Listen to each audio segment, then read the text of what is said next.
Alrighty, so today is all about transportation, and you are going to start to seeing more training and engagement from our behalf, also from Hector. We already have a training schedule for the 10th of October, which we're going to go over general liability on the surplus lines world. We're going to cover our core forms 125, 126, 140. So expect to see more engagement from our end to help you understand your divisions, understand how to work with all of us in this sense so that we can help you start to write business and also cross-sell that book of business. Another program that we're going to be releasing pretty soon. This is going to be available to the agents that want to participate. So part of what I want to do is to be able to help you understand your own book of business, break it down to find opportunities to cross-sell, whether it's going to be into group health insurance, financial services. A lot of the time we have a lot going in our agency that we forget to look back and truly break down our book of business. And once you break down, we can set up marketing campaigns to go into transportation, group health, for commercial lines as part of our engagement that we're going to be reshaping as of Q4. We have an important meeting coming up on October 3rd. We are having to make adjustments to the operations, but we need all of you to connect to the training sessions that we have coming up. Rosa, are you here? Where's Rosa? Where's Rosa Cuen? Rosa, are you there? Here. Good Okay, morning, I see everyone. you. Texas So agents. This is Rosa. if you Going guys to write a haven't met parts Rosa, of Leto, this trucking division. Tony, go ahead. What question? What was your go ahead. I question? was about to introduce you, but go ahead.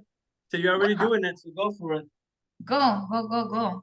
Okay, so drum roll for Rosa, please. So everybody, if you haven't had the chance to meet Rosa, she's been in the transportation industry for over a decade.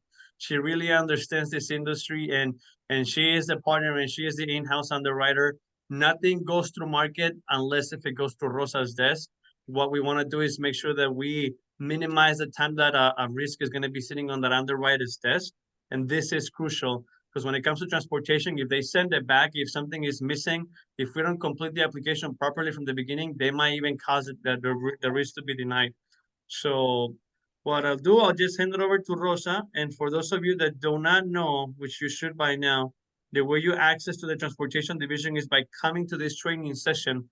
So we'll make a note of the ones that are already connecting here. So after this training session today, we'll be able to start to accept some of your risk. We're not going to just open up everything to everybody anymore. We're going to become a little bit more specific because what we want is to make sure that we get the right type of risk and give you the right training. So when you need to submit a transportation risk request, you come into your agency hub, which is through Record Guardian. And when you come in here, all you got to go is into your form right here, submit a transportation quote request. And this is where we're going to base today's training. And as long as everybody can see my screen, Rosa, this is your time. We'll know what we got to do. And I already got the other websites ready to go back and forth. So go ahead, Rosa. Let's start the training session. Well, I'm all here. Do you guys have any questions on the transportation division, trucking, classifications? What are we doing? What carriers we're using? This time I would like to hear you guys before we jump into just the basic quoting here, and this is the information that you ask. Awesome. That's a good point. Who wants to ask questions? We want you guys to engage. Honestly, this is the best way that you guys are going to learn. Maybe you have a risk that you might wanted to run through before we start the transportation. What questions do you guys have, or what's your understanding in transportation for some of you, for all of you, I should say? Don't make me call out names, please. Everybody's so quiet. I know, I'm gonna but assume that everyone knows, okay? And that everyone is an expert and that we have everything settled. But no. I do want engagement. I do want questions. I want you guys to even ask, what are you guys planning to do next year? But I mean, the questions in here will help us understand you guys' needs as well in our side, what we need from you guys as well. and what we can do, obviously, as we keep on going with the training session, this truly has to be engaging everybody because transportation is a serious risk and we need to make sure that you know how to tap into it because it's also a high market. So don't just come into the training session without engaging because then you won't get most of it. So if nobody has anything to start, Rosa, let's just dive into it. And I hope you guys and ladies as well you start to Got ask it. questions as we move forward. Go ahead, Rosa. Our quoting sheet right now, as we go, we're gonna start updating it because every carrier is very precise on what they need. So always ask, when do you want the policy by? I know some quotes says I need it, the insurer doesn't have it, it doesn't have a time frame. But if the guy seems like in a rush, you put in a 5 business days. But if you know that the client renews October 5th, you guys will put it there because our prior quoting sheet didn't have a date. And going back and forth, we were quoting clients that were already insured somewhere else. So we were still quoting, we were still pressuring the underwriter, and an underwriter came back and say, hey, but he's already insured somewhere else. Why do you still want to quote? And it was because we didn't have the date. So agent's name, you guys do a pretty good job. Agency as well. Address, perfect. Phone number and email. It's pretty good that you guys are always, I don't see a missing in the quoting sheets. Phone number and email is pretty good because we come back to you guys with questions if needed, or even with the quote if it's there. The type of risk, I want you guys to tell me in Texas, what is your main people that ask for insurance, like general freight, or you guys have precise clients, towing, other ones can be passengers, or is just general freight on your side? Just general freight so far. Okay. Perfect. So is the general freight, I always put household goods, home goods, store goods, because mainly, unless you guys ask, do you guys carry any, how do you call it, electrical, like TV? They don't even know in reality, but I want them to be protected at least at 10% in case they decide to carry for Walmart and they don't know that they're pulling Walmart cargo, okay? So let's go back, Tony. Right here, we're here to learn why general freight is not a very good idea. Because general freight is not clear towards the cargo insurance. You can be seeing general, but they could be the risk for electrical versus dry van, and let's say onions, home goods, store goods. If I ask an insurance company to give me 100,000 worth in electrical or 80,000, the policy is going to be like $8,000 a year. But if I say home goods, it's like $1,500 a year. If I said 150,000, it's like $4,500 a year. So in reality, general freight to the trucking liability, no one cares, right?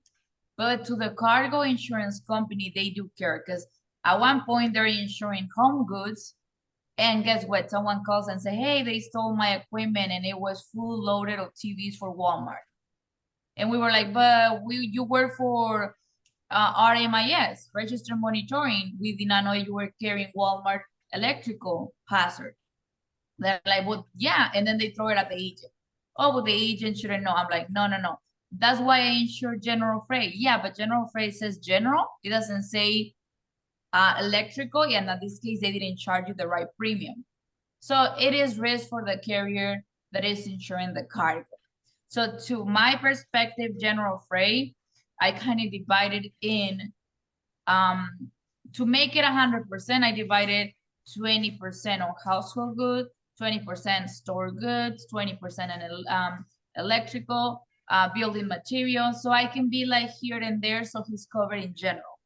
Do you guys see the difference? Towards the cargo is very important. Towards us, the general freight makes sense, but in the premium size, premium charge, to them does not make sense. Percentage you make the premium cost difference. Let's keep moving. Trucking type, you guys know that we only deal with for hire and private, and mainly for hire. Private is here and there, 1 out of 20. Do you guys have questions between that? Do you guys understand the difference between private or for hire? And this is where we do want to make sure you engage. And like I said, part of you having access to this division is getting the clearance. It's not just being in the training session, it's you participating. If you want to start to send quote requests, and if we don't get you the clearance, we're not going to be able to accept your quote until you start to, obviously, being a part of it. Does everybody understand the difference between private or for hire? And if you don't, it's okay. This is what we're here for. You have Mauricio, I think you have them mute, Tony. The iPhone person, I don't know what name is it, and we have Robert. Let me see. I don't think anybody, I mean, everybody can unmute yourself. You should have No. access to unmute yourself. Tony, can you just go through it again on the hiring, the difference on the hiring? For hire? Yes. Private or for hire? Go ahead, Rosa. Hello, Yes, hello, who is this? Mauricio. Hi, Mauricio. Hi, how are you? Thank you, Mauricio, that you're still Yes. there. Yeah, but do you want us to unmute or? No, yeah, I We mean, want if you to communicate. yeah, we want you to communicate and engage with the training, please. So if you're running all other operations, if you have something else going on, mute yourself. But if you do, we need you to engage, unmute yourself. We're going back to the classifications. There's so many classifications. A lot of truckers are never precise. You guys have to go into with the client and said, what do you carry the most? I know you don't know what you're carrying, but mainly who do you carry for? Just to understand the percentage what they're carrying. And when we jump into the trucking type, there's two trucking types, privates and for hires. Mainly we get everyone for hire because they're working for so-and-so. Even if it's one person, they're for hire. The only way they're not gonna be for hire if that company is used for themselves, that is their own product, they have their own business, and they take it to their customer, but it's themselves. They're not working for so-and-so trucking, Uber in here, RMIS over there. No, they're only for their use. A lot of people confuses because they work for one person. They're like, I'm private. I work for one, that's private. I'm like, no, it's still for hire. You're getting paid. It's not like you're conducting your own business. Going back to, go ahead. Thank you, Go ahead, Rosa. go. That was understandable. Thank These you, are ma'am. trucks that are not leased, correct? They can be leased and not leased. The trucking type has nothing to do with the truckings. Okay, The trucks, if you lease it, rent it, own it, don't own it, no. The trucking type is more the type of business that your client is. that you, okay. If he's registered, Tony, show me the DOT data.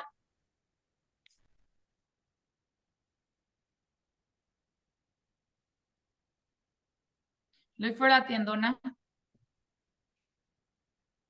There we go, right there. And you have to change the name to the name. No, you were still on the DOT.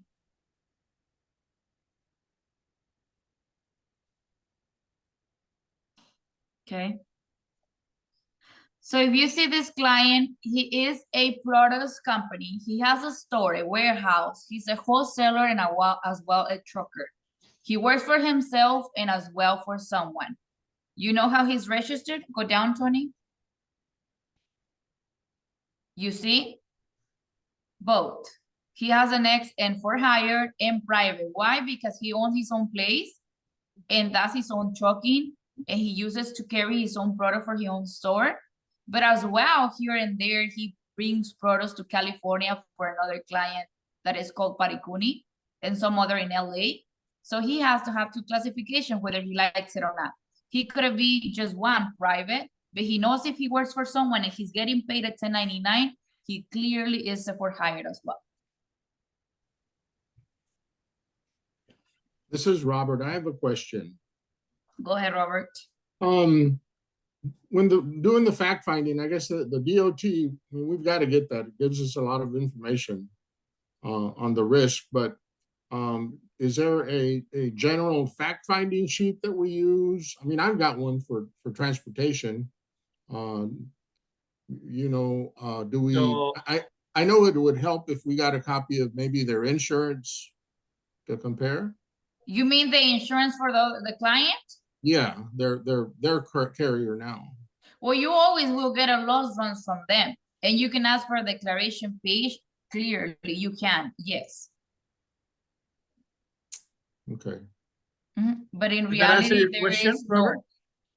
Fact Um, finder is where there's public data regarding what the insured has and yeah. where he has it. Yeah, I just want to know what information to get. You know, these guys are usually busy. You know, send me a copy of your current insurance or give me some little bit of information. You know, what's the best way, Rosa? I mean, if you know how to approach these owners for transportation. Well, my approach is very direct. When the client needs your help, they're gonna give you all the data that you need. Even their prior accords, the declaration page, everything that you need, it will be in your hand the same day when they really, really need your help. So at this point, the data like that where you access it, no, because the only data that we have just to confirm is their business name, their DOT, the CA number or the Texas number, location, who they were insured with before. We have a system where we can check, but only people that goes out of state that you can check. I got a question. Can you hear me? Yes. Okay, there it goes. When it comes to, because I think we need we need the MVRs, we need deck pages, and we need 3-year loss runs. Is that pretty much best practice when it comes to submitting these quotes to have that ready? Yes, sir. And the 3-year. I'll be honest with you. When the client is clean and they have priorly insured with Progressive or Topa or here and there, you will be, I need 3-year loss runs. But if you have clients that are 35 plus units, they're a company that has not a pretty clean record and the losses are very high, the underwriter might come back to you and say, sorry, I don't need 3, I need 5. Can you go back to 2018 and give me all of those? So it's normal to bother you as an agent with not just 3, but 5-year loss runs. You know, I never asked for 3-year loss runs or 5 years. Is that something that, you know, I could just call, you know, whatever, Progressive, hey, I need 3-year loss runs for this risk. Will they give it to me, or was that something that had the If the client is not with you, you're barely getting the client in your office, you can put the client on the line and call Progressive. Yes, you can, but you have to have the client on the line. The only ones that are allowed to request the loss runs is the insured and the agent of record. Okay. It's difficult. It's difficult. Whatever your question goes towards. Sometimes I get the risk, but I'm not able to get the loss runs. Yes, we have that hard because the prior agent does not want to lose the business. And the other thing is sometimes the insurance carriers take long. Although other ones, they get it, but they don't send it to the client. So our job is to be on top of it and say, I need this as soon as possible. You call them, I'll call you, ask them for it in 24 hours. I'll follow up with you in 24 hours. Don't let that like ball hanging. You have to go after them, whether you have the client on the line. And then the type of risk, I put it on the chat, my question, but I was thinking we would just check off the same things that they have filed with the US DOT as far as the type of risk. I mean, most everybody has general freight, but wouldn't that have to be the same, or no? Could it be less? Could it be more? Boxes checked off? Yes, yes. But in this case, when they check more boxes, they just want to specify who they work for or who they carry, because even for them to carry loads for Uber Freight or for IMAS or for anyone, some people do want the specifications because Drive-In doesn't specify anything. And sometimes even in the accords, they ask you to be precise. I have some accords that they ask me, can you put the percentage electrical? Can you put the percentage on this area? And I have to go in there and kind of modify. But if I do the right thing at doing the quote, I wouldn't worry about whatever I put in the COI, the proof of insurance, because I like to be very clean when I get the client. When I see general freight, I have immediately question marks. You guys have to have question marks too, because in reality, you want to do the right thing. You don't want to be in an E&O, errors and omissions, where the client tells you, I said general freight and I thought it was covered. And they're carrying, nothing in here is risky besides whenever they carry expensive machines, heavy machinery, or even electrical like refrigerators, TVs, anything that is more expensive, it makes it complicated. But the rest, how do you call fresh produce, grain? We have to be precise. There's gonna be people that are carrying passengers and general freight doesn't work for it. Otherwise, are gonna be carrying oil field equipment. All of it, all the rest can be paper, livestock. So in reality, it is necessary to know where your client applies more in. I'm not saying perfect, but similar to it, the insurance company is not going to decline any risk. But for the most part, the DOT filing, what they have checked off, should match what I have here. Yes, if the DOT, if your client DOT does not match, I cannot proceed with the quote. You have to go back and tell your client, I'm sorry, sir, but you have 2 units and you're saying at the DOT that you have 1. I need you to call, pay $75, whatever it costs, update it, please. And Oh, unit, wait, unit I'm means sorry. vehicles, right? I'm sorry?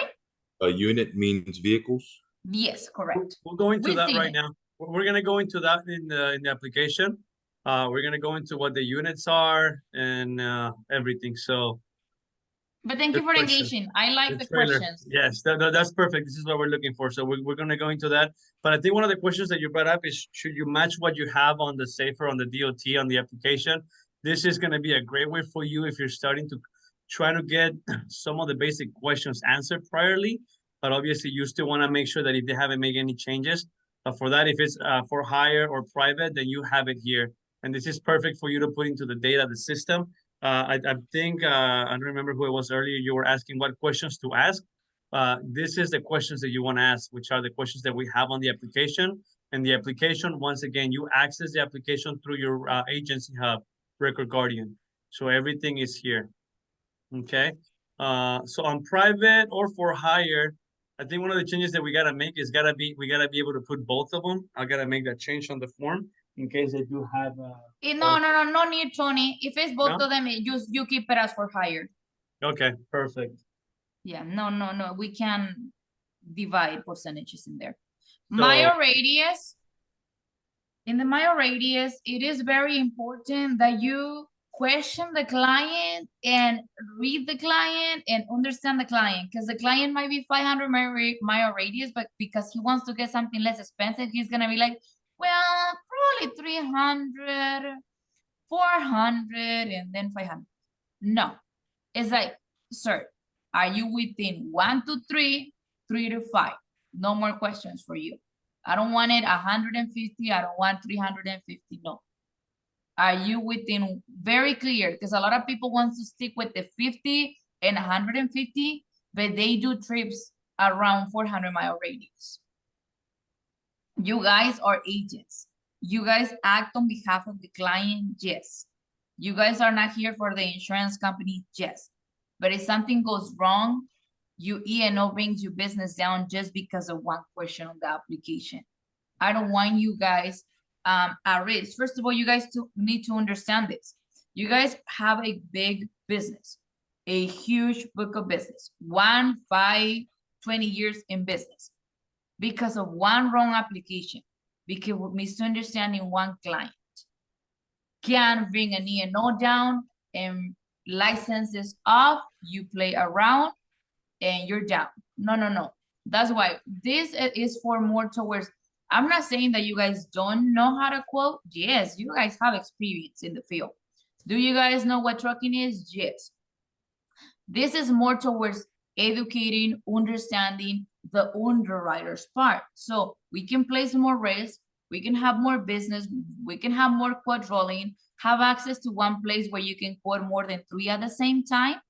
But my job for you guys is to understand that however we judge the quoting sheet or the way we approach our clients and gather the data, it needs to be placed in writing. I don't want a client telling you guys later on at the time of an accident, I told you, Cynthia Lugo. And then I'm like, well, I'm the middleman in here, who will I understand? I'm not gonna act on behalf of here or there. So in reality, I have a good examples on agents, okay?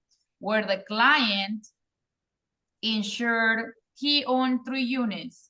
and he insured one, and the underwriter believed him. And 1 month he already added the other one. It was already on his name. It was just sitting there. The agent could have caught this, yes. Later on, we figured out that he added two units, but one driver, just himself. Later on, the vehicle got stolen in a place where it wasn't the garage location that he placed on the application. It was just parked around LA County. So got stolen. And you know who called the insurance company to make the claim? Not the insurer, but a driver that was not listed. So going back to my experience is A to Z. It's not just about underwriter. I go all the way to even claims. And I do put attention to the questions.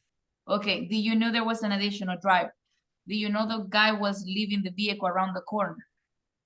When he set up the claim, why we didn't do the claim right? Why someone called immediately without even letting us know, so we can approach the claim properly. So, you know, like this, because at the end, there's an adjuster, an investigator in the middle, calling the agent with questions, and the agent doesn't know how to approach those questions. And then they go back to me, but I did not spoke to the client. So I need to defend you guys. I need to provide some answers, but in reality, I don't even know how the information got collected. So it's avoiding this. This is just an example from me to you guys. Why do we come precise with information? I know when you guys have the client sitting in your table, it's just about money. Look, I want to get a cheaper price. Bueno, bonito y barato. Sí, señor, pero no conmigo. Yeah, I'll be there, but let me just give you the numbers and we'll talk about the rest. It's the same thing. We're going to get to this. I just want to avoid a bad example that I already told you guys. It comes with one after another one after another one. And then you realize that us as an agent, we didn't do a pretty good job getting the information right from the client. And if we knew it, we kind of, how do you say when you hide it? Conceal. Yeah, we conceal. And it's fine, but we're putting two E&Os on the line. Your agency, Leto's, and then the company. If the company decides not to conduct business with Leto anymore, we're damaging not just one agency, we're damaging over 60 agencies because of one mistake that we handle not appropriately. So let's go back to the quoting sheets and then we come back with questions. Mile radius, is that the highest? Because I see that 500 everywhere when I quote commercial auto. Or meaning like if I have a customer, I think I have one customer that goes to New York, that's over 500. Do I put the actual radius of, I don't know, yes, 100 or? Well, in reality, if you put over 500, I know they're crossing state lines. Right. So I want you to tell me California, Las Vegas, Nevada, right here on the bottom, or you can say 48 states. In 48 states, you can't even count the miles. How many miles is 48 states? Mm-hmm. So when you said 5+, we're changing right here on the bottom, 48 states. Okay. Okay. It's just, why do we put 500 or less? Because most of the carriers are insuring under 500 mile radius. So if you come back to me and said, hey, but I sent my quote and I'm waiting for 5 quotes. Yeah, but there's only 5 that accept 500 mile radius and there's only 3 that accept longer. Which ones do you want the client on? Because the client wants to get so many loads and go out of state, but he wants to pay on the 500 mile radius. It doesn't work like that. From 500 to California, Texas, Nevada, the difference is like 2,000 more premium annually. So in reality, it's not that much, but it does affect the premium.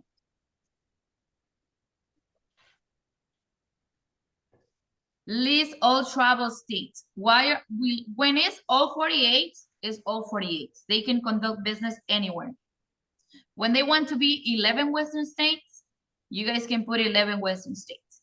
But when they're within just 4 states, it's better if you guys are precise.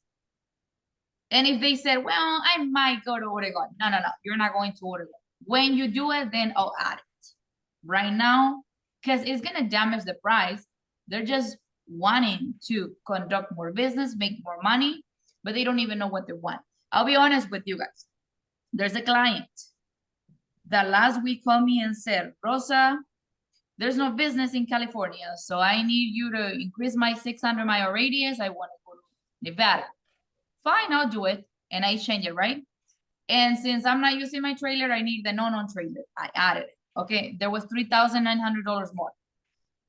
And then 1 week later, he's like, Rosa, sorry, but I found business in California. I'm no longer going to out of state. Sorry, my dear friend, the endorsement got done. You have to pay. To get adjusted, it will take 30 days. And in reality, it will be changed. Wait for the adjustments. But endorsement is not like being with Progressive. If you guys are used to Progressive coding application, you do the endorsement and immediately you have it there, and tomorrow you have the billing instantly. And if tomorrow they change the idea, I don't want this driver, take it off, I made a mistake, immediately. When it comes to from Progressive to jumping into the trucking industry, everything changes. To do an endorsement takes 3 business days sometimes. To get the charge, it takes up to 8 business days.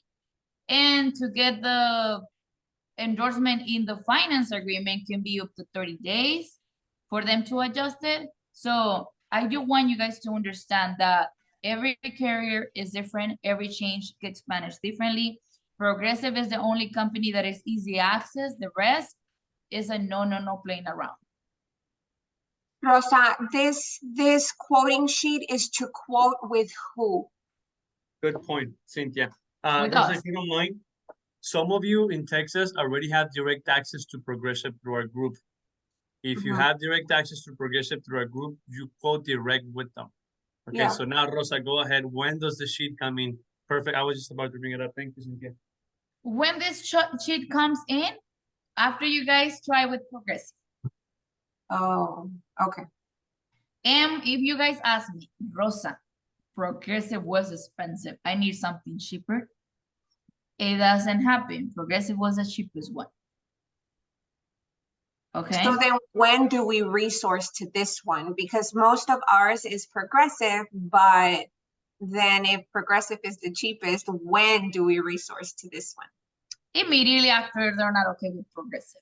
We're not gonna lose the business just because we think, but okay, there's 50-50.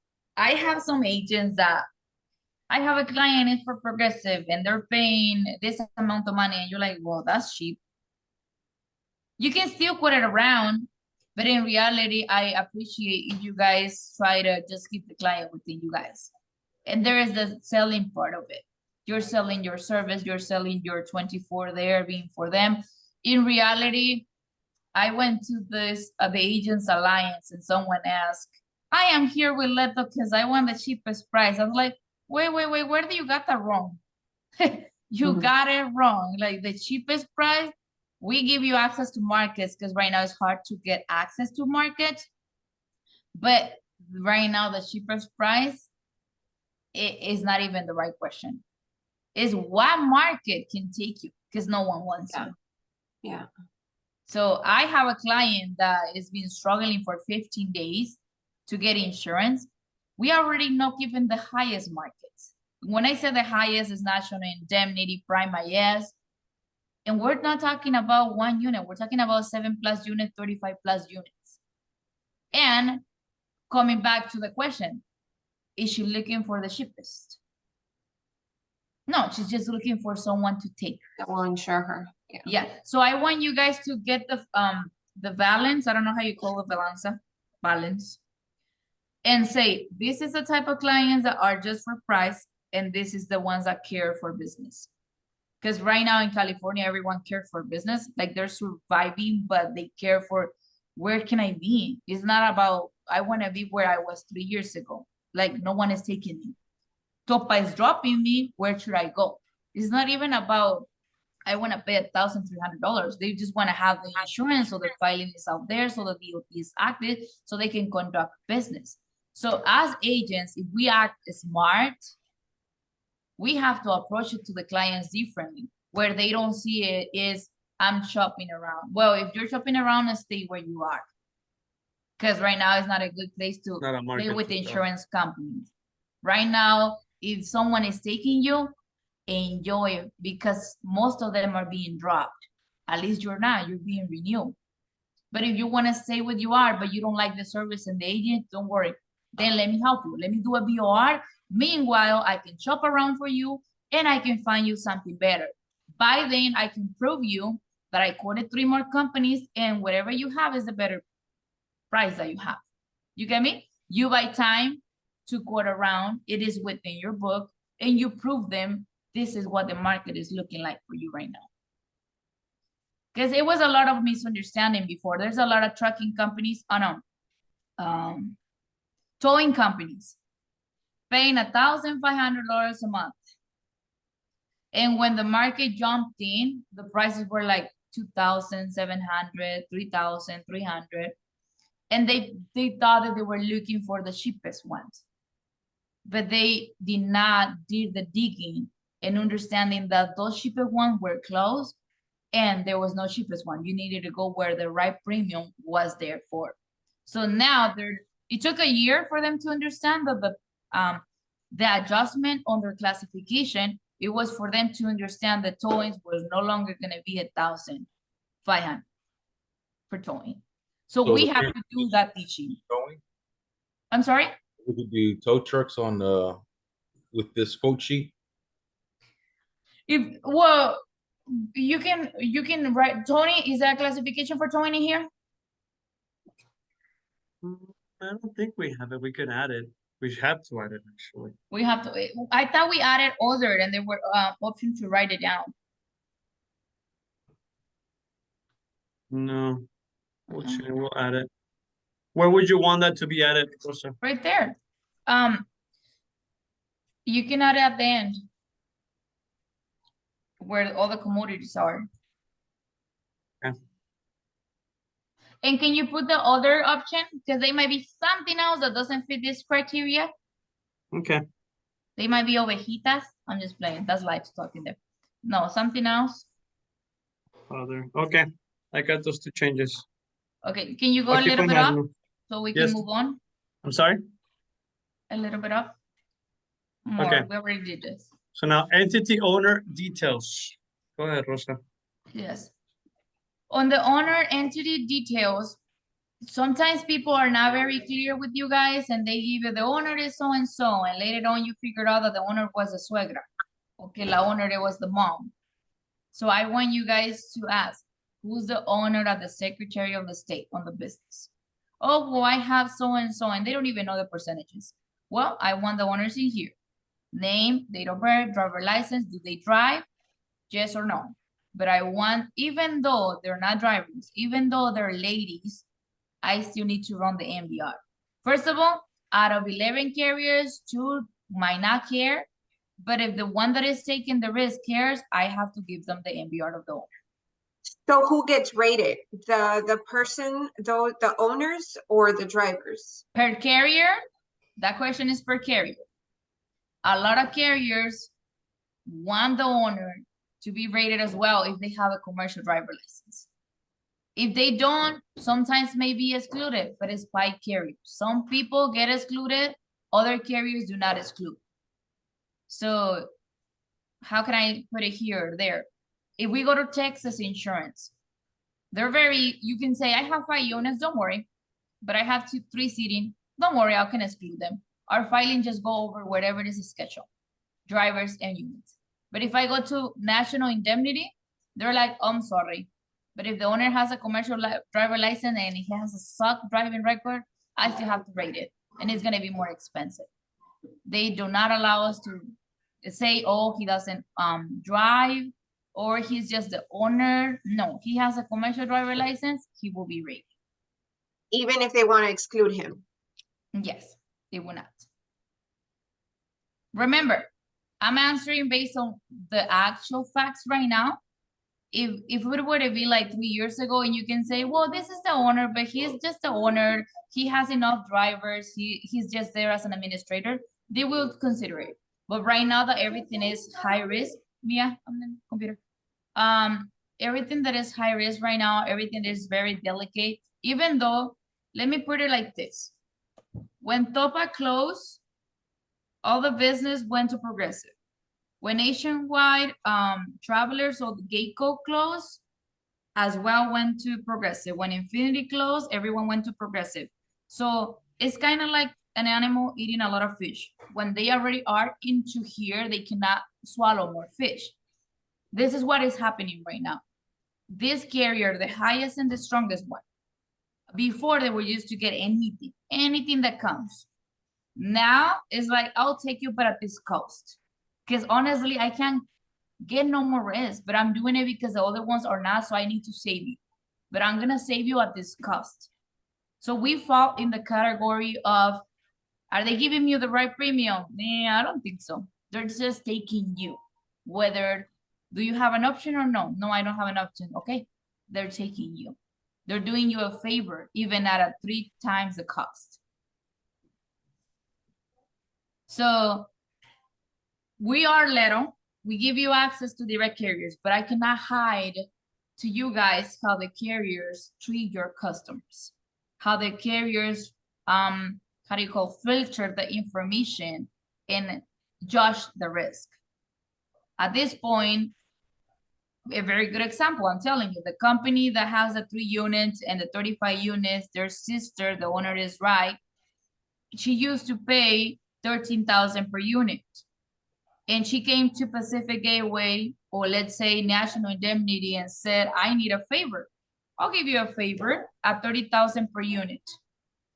From 13 to 30,000 per unit. Why? Because you're not doing things right.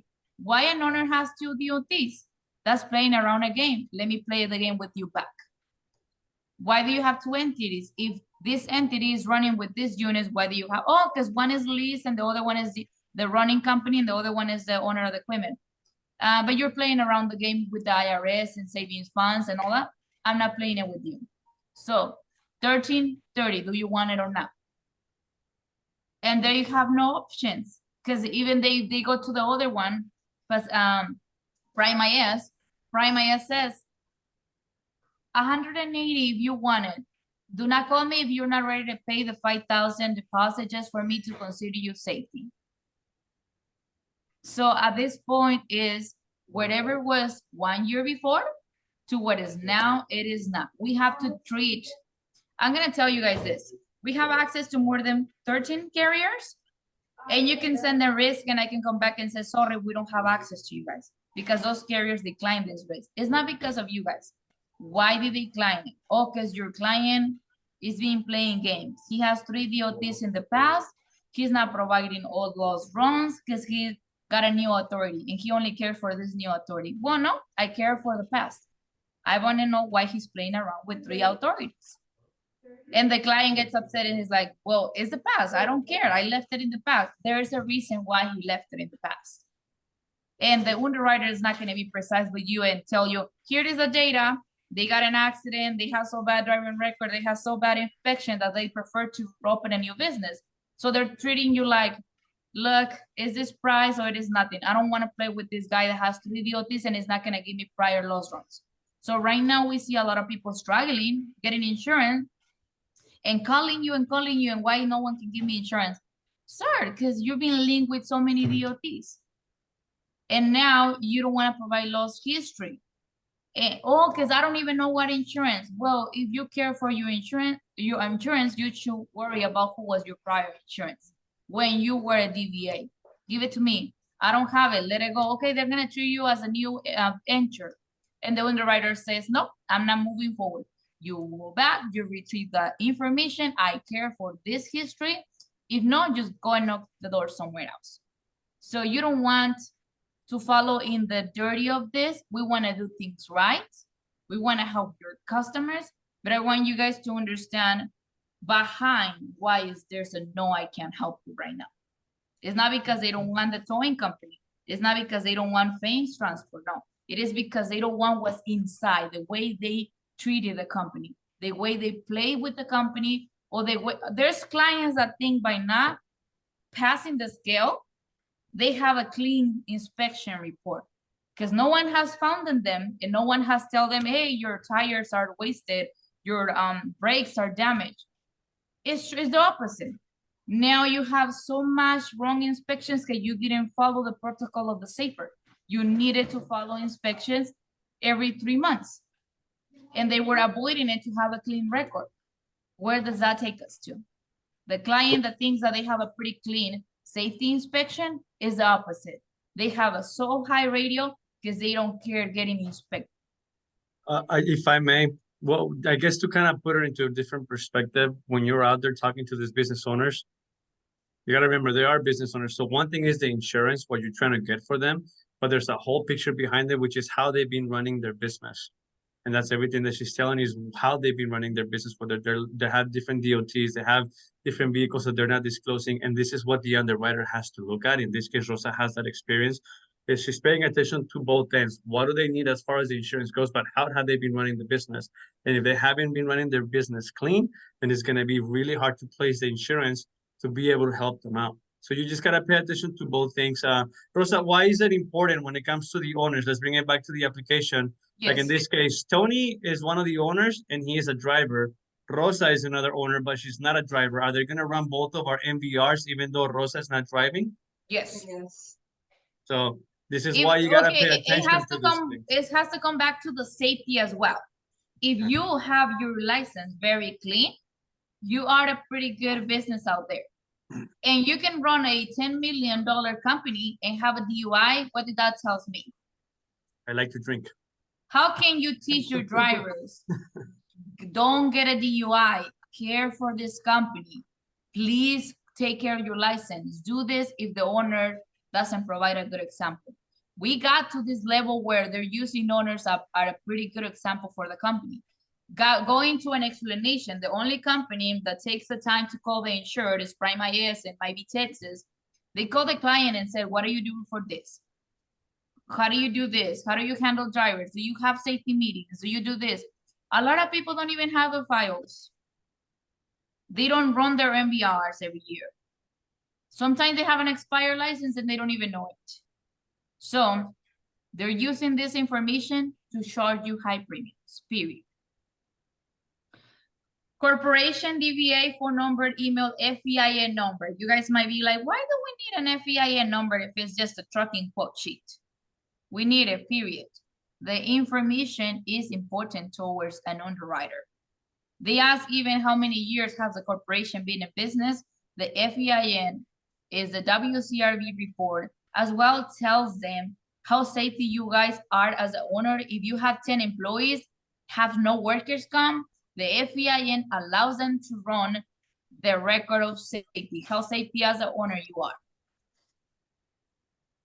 Do you guys know that you guys can sell workers come for the truckings, right? For who? For truck truckers. drivers, for truckers, you can offer Oh. them workers' compensation. So To the owner. To the well, no, to the drivers. If something happens to the driver, who's responsible for it if he's driving? The employee, the employer. The employer. But we're in Texas, so it's not under the law. It Yeah. doesn't matter if it's a law. Let's go back to we're in Mexico. Even if they don't obligate to get insurance and you want to care for your company and be in a safe position, you teach your clients, sir, remember, the life of a person has no value. This is your insurance, but if something happens to that truck and that driver, how are you going to cancel lawyers and indemnization for the family? And besides being in Mexico, and this is being a conversation that has been going back and forth with the Texas partner agents compared to California, because in California, workers' comp is mandatory, but in Texas, it's not. So let's just think about the fact if you're working with a business owner and he has maybe 10 trucks, and the 10 trucks has the employees, everybody else is just driving the truck. They're not independent or 1099 contractors.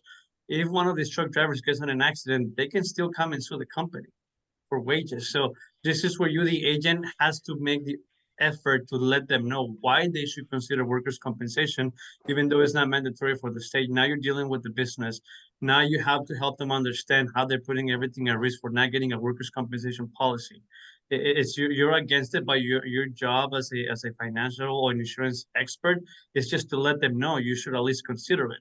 But before you go out there and you should let them to consider it, just provide them with a quote. Honestly, that's what I would suggest you. If you're dealing with that situation, if it's a single driver, if it's just him with his own business, it'll be a harder sell because it's for them. But the minute you're dealing with a company that has multiple trucks, multiple drivers, and they are employees, then you should just request for the quote and present it honestly. Then you have a better idea to present it to the owner of the company. Don't just focus on the trucking and the price. Meanwhile, you're getting the file together for the trucking and he's worried about the price. Just bring that education, that teaching.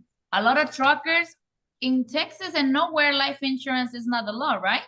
But they care for, I need this protection. Let me get this protection. Within this quote sheet, you could quote workman's comp. Is that what you're saying? You can use this data to go to your own carriers for workers' comp. Oh, okay. Or even Leto, you can get to Hector and say, Hector, what else do I need? You need this. Well, only the sales in reality and the payroll, because we already, by knowing the drivers, you know the employees, okay? But this data takes you to put in a workers' comp because you already have the corporation, you have the owner, you have the location, you have the FEIN number. The only thing probably you might ask is annual payroll, how many employees, part full-time, ready to go. You're there for you to quote anything that you need, a life insurance, a workers' comp, a general liability. With this quoting sheet, you don't worry. This data takes you to the other ones for you to have numbers for them. Even though they don't get it right now, they might have it in their brain by next year. Okay, I did this, but I might need this. I should look into this. Go ahead. Quote sheet is sent to about 13 carriers. My question is, do we know more or less what their appetite is? Like, for example, if I get a certain risk, hey, I know if I send it through the quote sheet, I know I'm probably going to get a good deal. Do we know what their appetite is with these 13 Well, carriers? I said we have plenty of carriers. We do most of the risk. We do hazmat, dry van, fresh produce, card holders. We work with surplus lines. You know what surplus lines is? Like when something is not eligible for coverage through the regular markets, I guess. And they take anything risk. and probably Higher risks. Yeah. They will take anything, everything, or most of it. So in reality, most of ours is surplus. Well, at this point, you say I can go Progressive, Infinity, this and that. At one point, they can be available, and when they're not available, you come to us, and we are surplus. We make sure you get A+ rated companies, quotes. But going back to what you were saying, I'm sending you, Rosa, a card holder. How many markets do you have for it? 4. Oh, I'm sending you a towing company. How many do you have? 3. One might not want it, so we have 2. Okay, fine. It's not that they don't do it. I have 7, 8 that they do it, but they're not doing it right now in California. Texas, they might. I want you guys to understand this. The limitations to access carriers is not just you guys. The limitation is everywhere.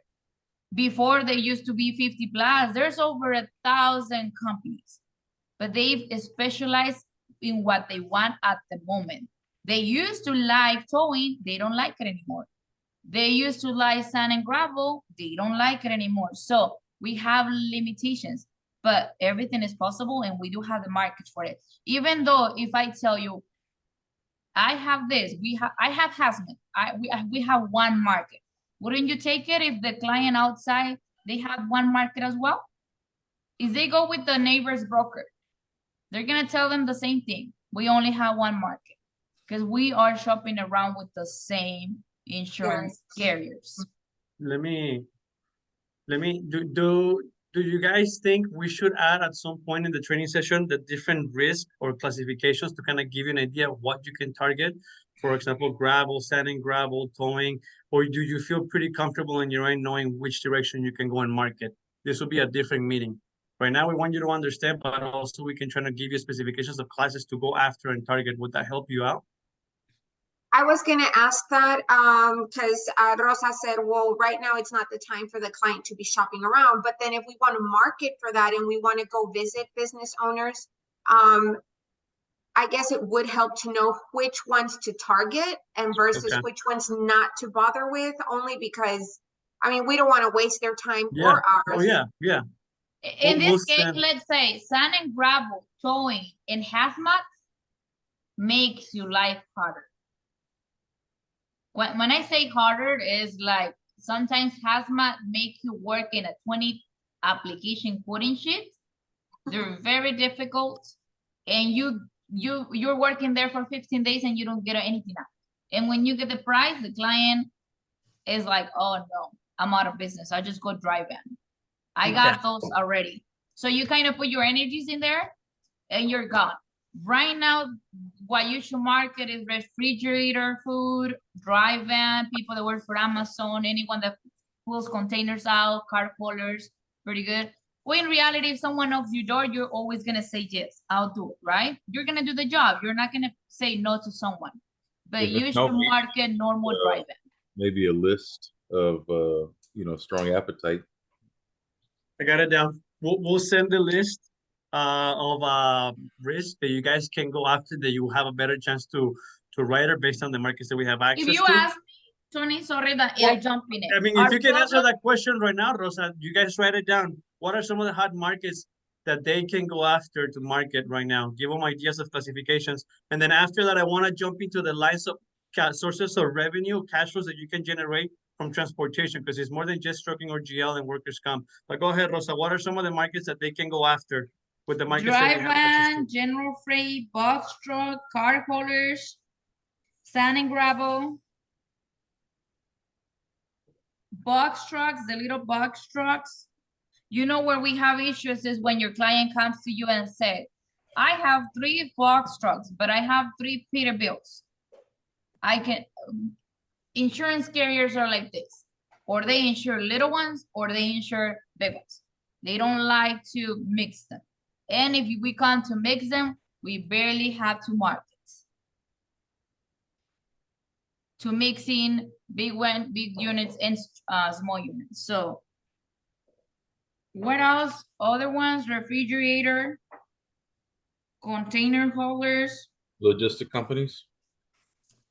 I mean, risk. You can go after. Refrigerators, meaning the reefers, right? Yeah, reefers. Products. There's so many in LA and Texas. Let me go back to the selection sheet. Tony, can you take me to the selection sheet? Okay, out of here, general freight, household goods. Metal sheets is like building materials, people that works for Home Depot, they're goods. Motor vehicles, we know that. Stay away from towings unless you're gonna put them with Progressive. Logs and poles, no, stay away from them. We already know building materials are good. Farm branch, if you can go after a lot of farm people, pretty great. Fresh products, LA markets, we know that is pretty good. Liquid and gases, stay away from that. Intermodal containers, we're good. Stay away from passengers. If the other ones are high risk, passengers, believe me, there's an accident, you're responsible for 5+ people. Passengers, no bueno, unless you find markets on your side. If you guys have it and I want to place it with, it's fine. But I mean, that's not a good market to go after. Paper products is people that works the same as well for Amazon. Water haulers is normal, people that carries Coca-Cola or waters. Let's stay away from garbage refills, unless it's like debris and removal, like a contractor, people that they have their own tow trucks, that they carry their own, how do you call? Yeah, their own garbage. US mail parcel, we have certain ones that will take the government US mail. So you guys can trigger those as well. I have most of them, by the way, like more than 50. Chemicals, no. And that's it. Construction, you know that you guys can go after construction. Keep it with Progressive, by the way.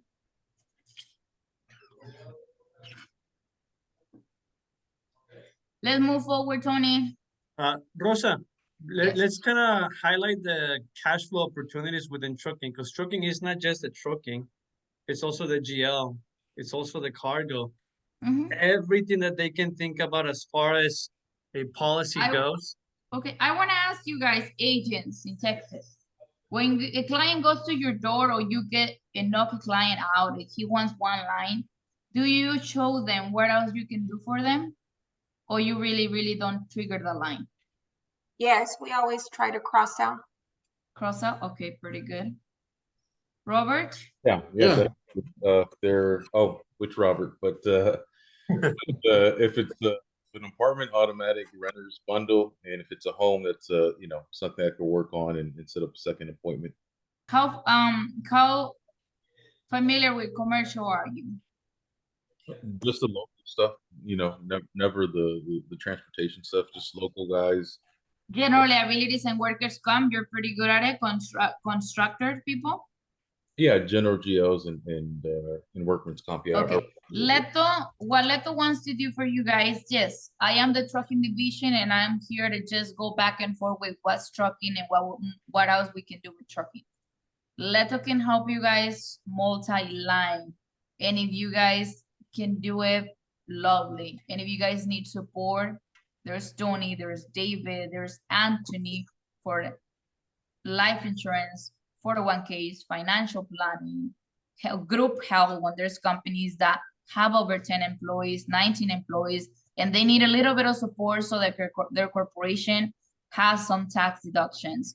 And then when it comes to the trucking, well, here is the other line where you can keep the client safe as well. The trucking division is where you guys can make most money, but it's as well the highest risk for us. Like we can sell one truck, but then we're like, we can't sleep. They're on the road 24/7. It's a safe place. We can manage to bundle, to have everything in one. And more is to educate the client, even if it's not the law, let me help you here. You can help yourself in there. More protection. I tell them this, which one do you want? Do you want to pay more money to the IRS? Or do you want to put that money in protection of your employees? Because either way, you're going to pay it, whether you like it or not.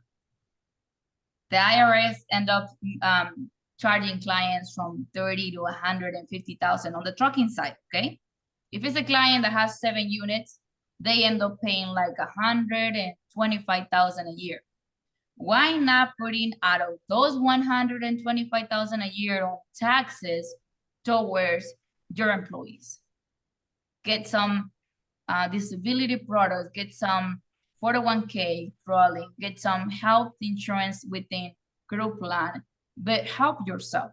If you're gonna lose the money, might as well lose it where you can look good, that you're doing something good for your people. And that people will create more loyalty towards you, because who is giving benefits? No one. For free?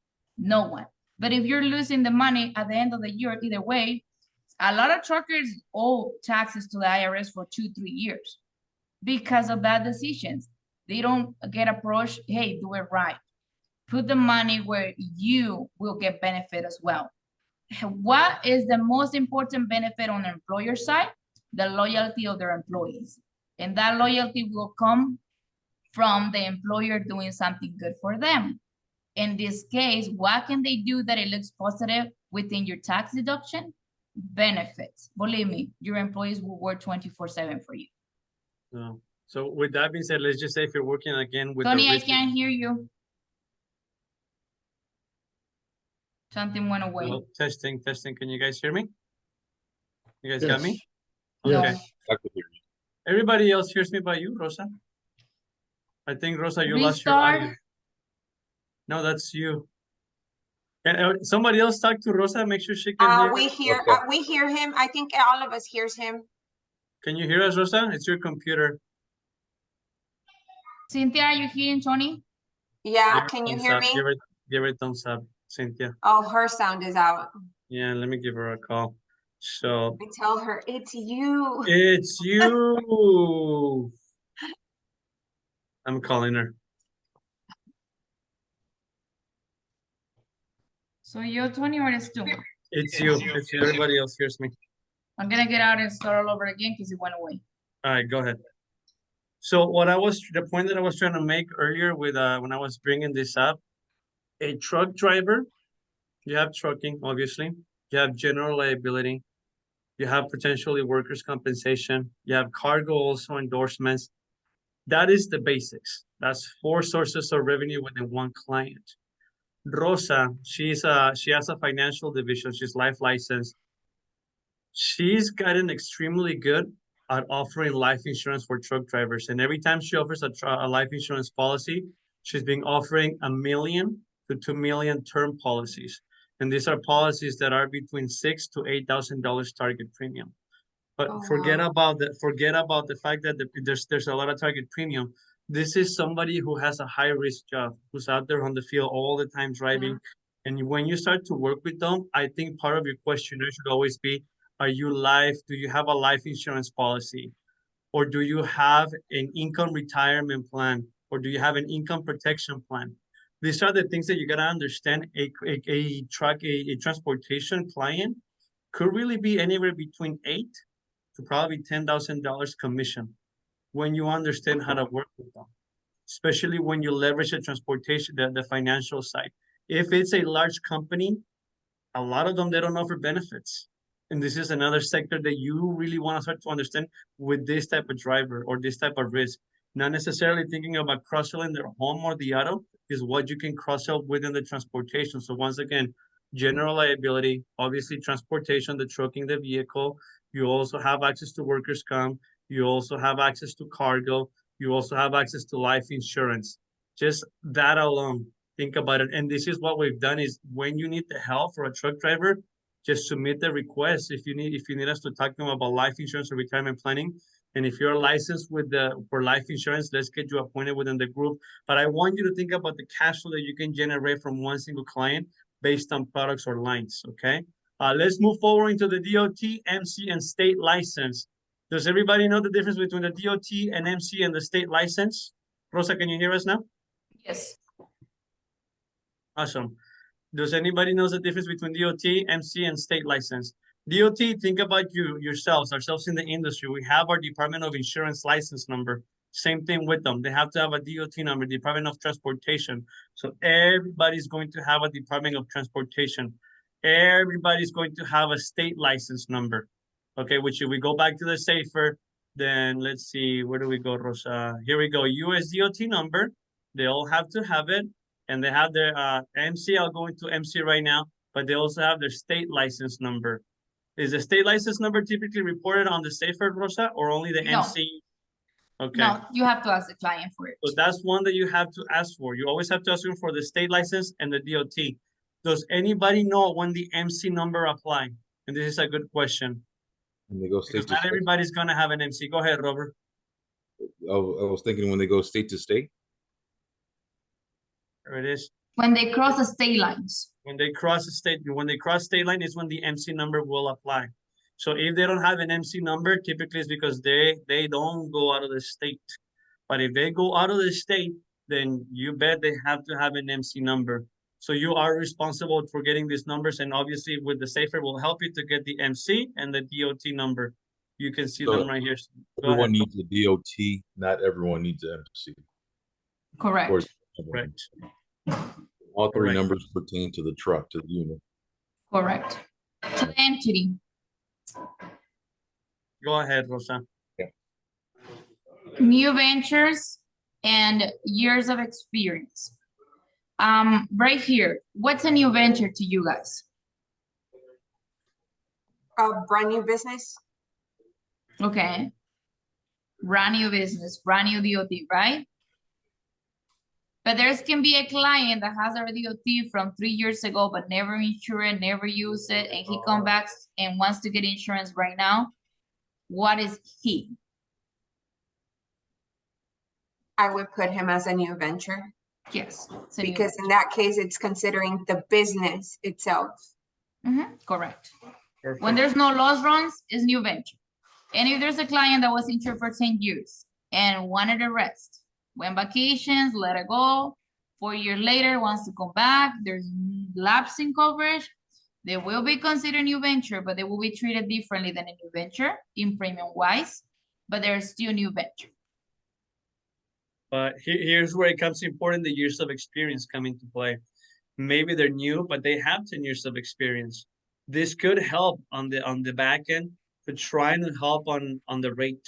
And it's not guaranteed, but this is when we ask them to send you a resume as to who they worked for in the past, especially I if they remember. Go ahead, want to Rosa. jump into that resume, Tony, Go ahead. A lot of agents, well, 2 of the agents were asked for the resume. They kind of didn't like it because they were doing extra work, right? So they did the resume. And they send it back. And then the insurance company says, besides the resume, I want my inside resume. Here is a letter. Tell the guy to put all the information in here. The agent was like, yeah, but I already sent a resume. Sorry, but if the insurance company asks you for you to go to the client and do a letter of experience that comes from the inside of that insurance company, we have to do it. What does So, that mean though? I'm What do sorry? you mean by that? You said, so aside from the resume, there's an inside resume? Where does that come from? Different carriers. Different carriers. Different This carriers. is a You letter of might be, experience. I might have sent it to Highlander, National Indemnity, Norland, 5 different carriers, right? And everyone is okay with the resume. But there might be a company, let's say Highlander, that said, I want a letter of experience. Thank you for the resume, but I But they have want their my template. letter of experience. They have their Here is a template. template. Tell the guy to sign it and fill it out again. Yeah. Oh, Mhm. wow. Yeah, So we go it back is a and lot of work. I'm It is a sorry? lot of work in transportation, but to compensate for that, this is why you can charge heavy broker fees on transportation. But just know that if you don't feel comfortable asking your client for all these things, then you might want to rethink working in transportation, because in transportation, it's a lot of questions that you got to ask. And the thing is, a lot of these truck drivers, they already know. They're not stupid, excuse my words. They know. And sometimes they're smarter than what we could be. So they try to get away with telling us less things. But this is where you got to remember the type of risk that you're dealing with. It's not worth it's not worth having an E&O claim on your end just because you want to bypass, or you don't, or you want to help your client, or you feel embarrassed to go back and ask them. Yeah. This is No, and I want you guys agents to understand this. If the insurance carrier says, let me show you something, okay? Because they come back with so much different scenarios. You know what, Rosa, on one of our last trainings, I think we had discussed it was for commercial, and you mentioned something about the driver not, or the owner not disclosing that there were additional trucks. Do you speak of I was going to ask for clarification last time, but I forgot. Do we know this by the DOT, like anything that's registered to the DOT, that's what comes out, or whatever's registered to licenses? Whatever is didn't- registered, because at the DOT they might never had updated and they might own 5. Por eso. They So then might if like he to- sold one, let's say he sold one, right? And it can still be registered under his DOT? Well, if he sold it, he needs a bill of sale. Okay. But Okay, would there's that 2 be something things. that would come out on his DOT though? It will come out at the CAP report and they're gonna say, what happened to this VIN number? Oh, he sold it. Give me the bill of sale. Oh, what? Oh, he has to sit down because it's at the mechanic shop and it's not gonna be driven for 3 months. Okay, give me the non-operation from the DMV. I want this, or you're out. Go somewhere else. So I want you guys to understand that when I come back to you guys, is serious. It's like a question from them means eligibility. If I ignore them, they're not gonna move forward. If I don't give them anything, they're gonna take 3 days to come back at me. So let's say they ask for, I'm gonna show you something. Aren't these scheduled policies though? Like I understand, I'll let the customer know, but I mean, what if he doesn't list a truck that he has and he drives, he gets in a car accident? It's not like the insurance company is going to cover it, right? I'm sorry, I was not able to hear you. I was just saying, if that vehicle is not listed on the policy, they're not going to cover the claim, would they? Well, I want you to understand this. There's different carriers and they work by contract, by different law regulations. If you go to National Indemnity and they are your insurance company and they provided a filing to you, an MC65 under your Texas number, or the client goes out of state and they provided a BMC 91, it's federal. So that means if the client lied and he used another vehicle that was not listed in court, the insurance carrier is liable to pay for that claim.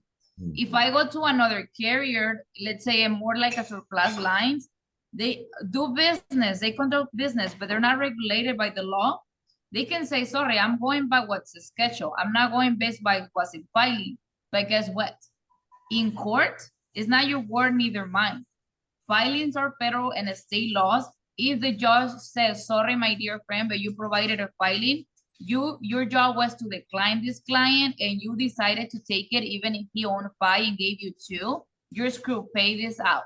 It happens. So So that's where the exclusion comes into play. We just exclude them, right? no, No? because believe me, exclusions is between the insurance carrier and the client. But when it comes to federal filing and state filing, it's over you signing that exclusion. It's a state laws regulated federal laws.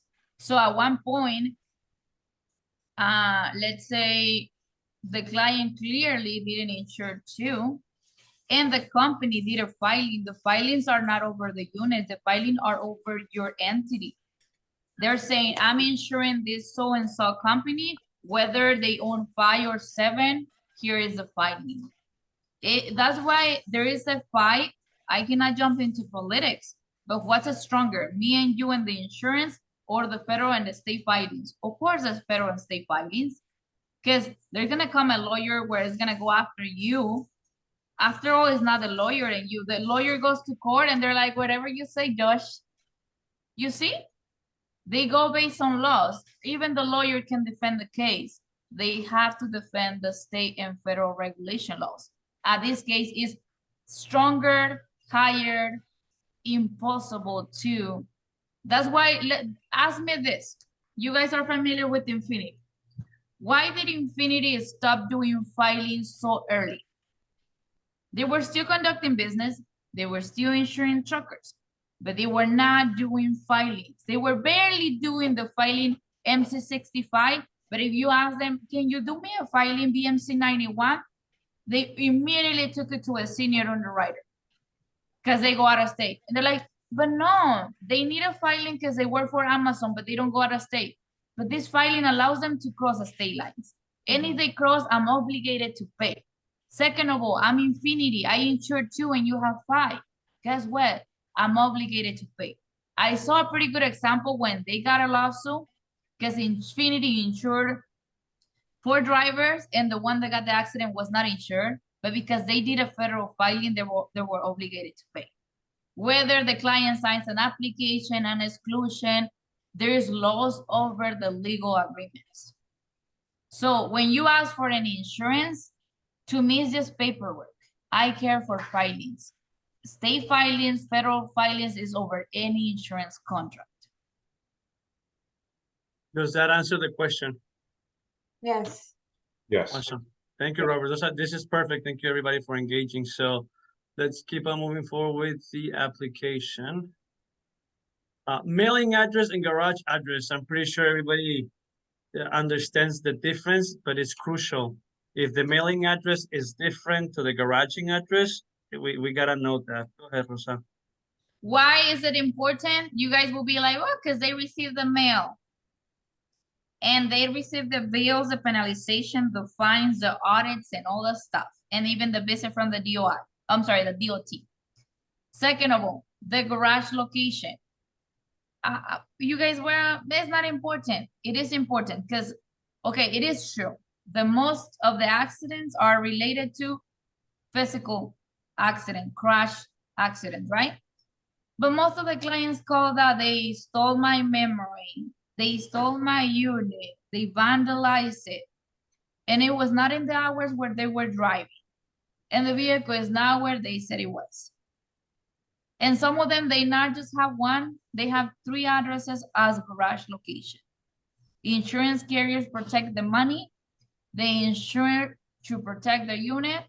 So that's why we ask, because we don't demand, but we ask, hey, where do you storage? I want the right address. I don't want the corner of the neighbor, neither the friend that helped you out to put the vehicle near your house because you just wanted to get home early.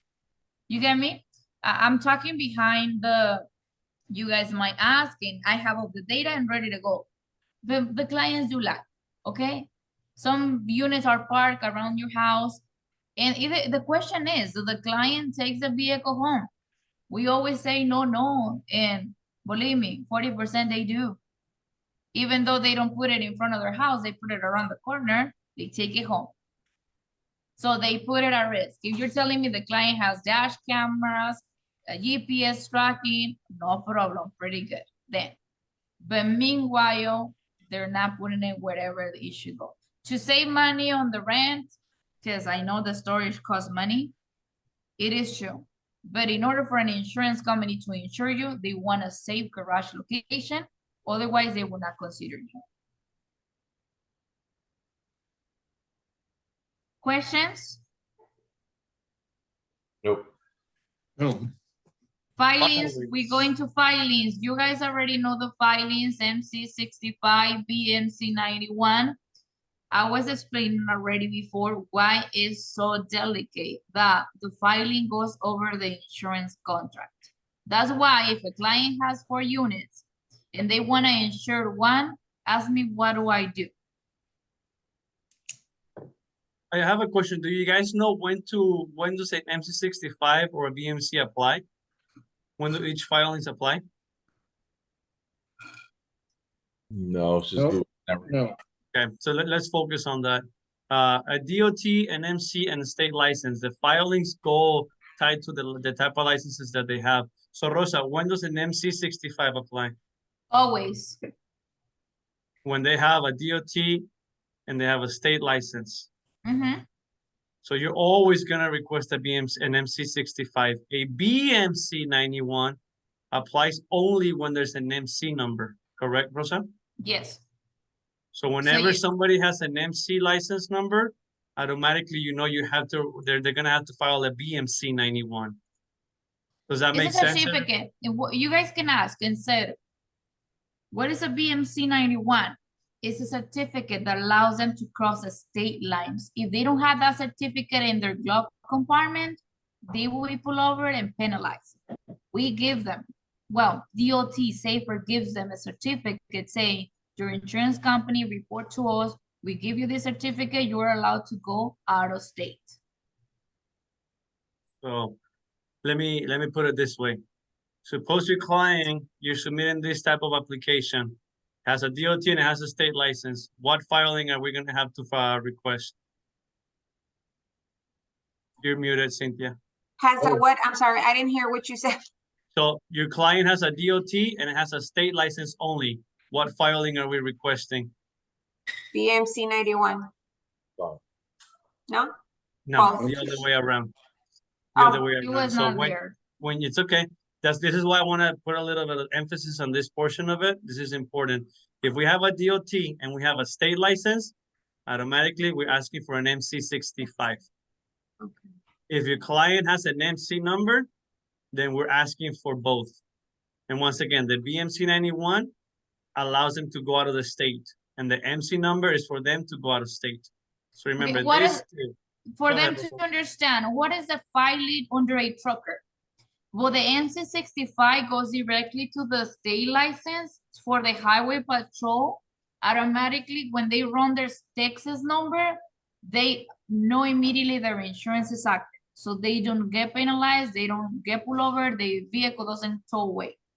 When you ask for an BMC 91, the underwriter electronically files an insurance directly to the safer to tell them this guy is not just crossing state lines. It's crossing state lines and is well protected. It is covered if something happens in the other state.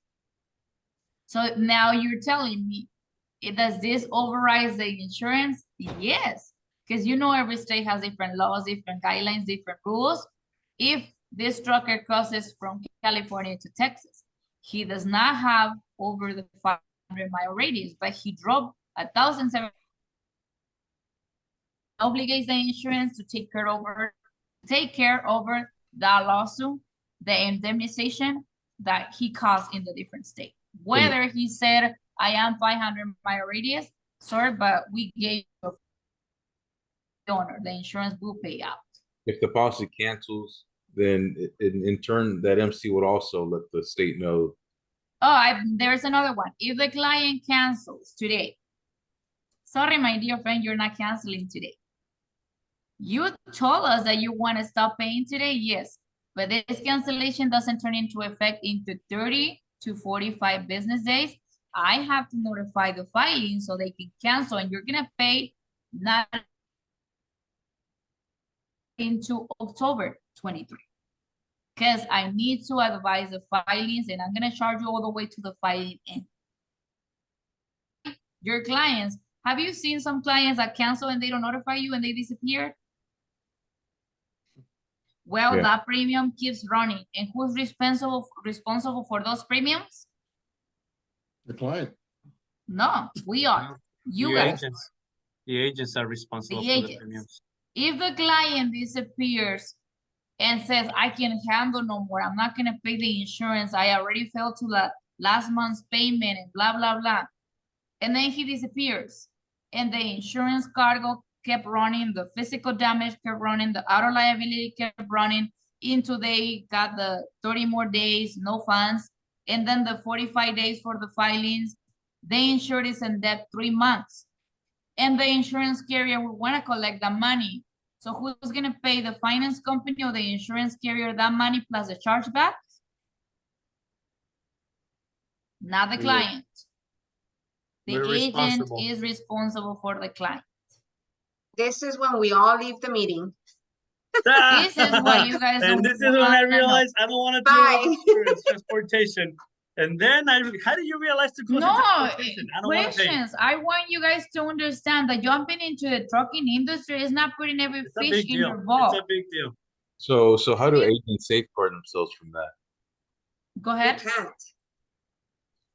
I said, how do agents take care of themselves when it comes to that? What do they do? Make the client sign an agreement saying if something happens and you don't call for cancellation in writing and I don't hear from you, any premium that is owed, you will be responsible and I'll take you to court. That's it.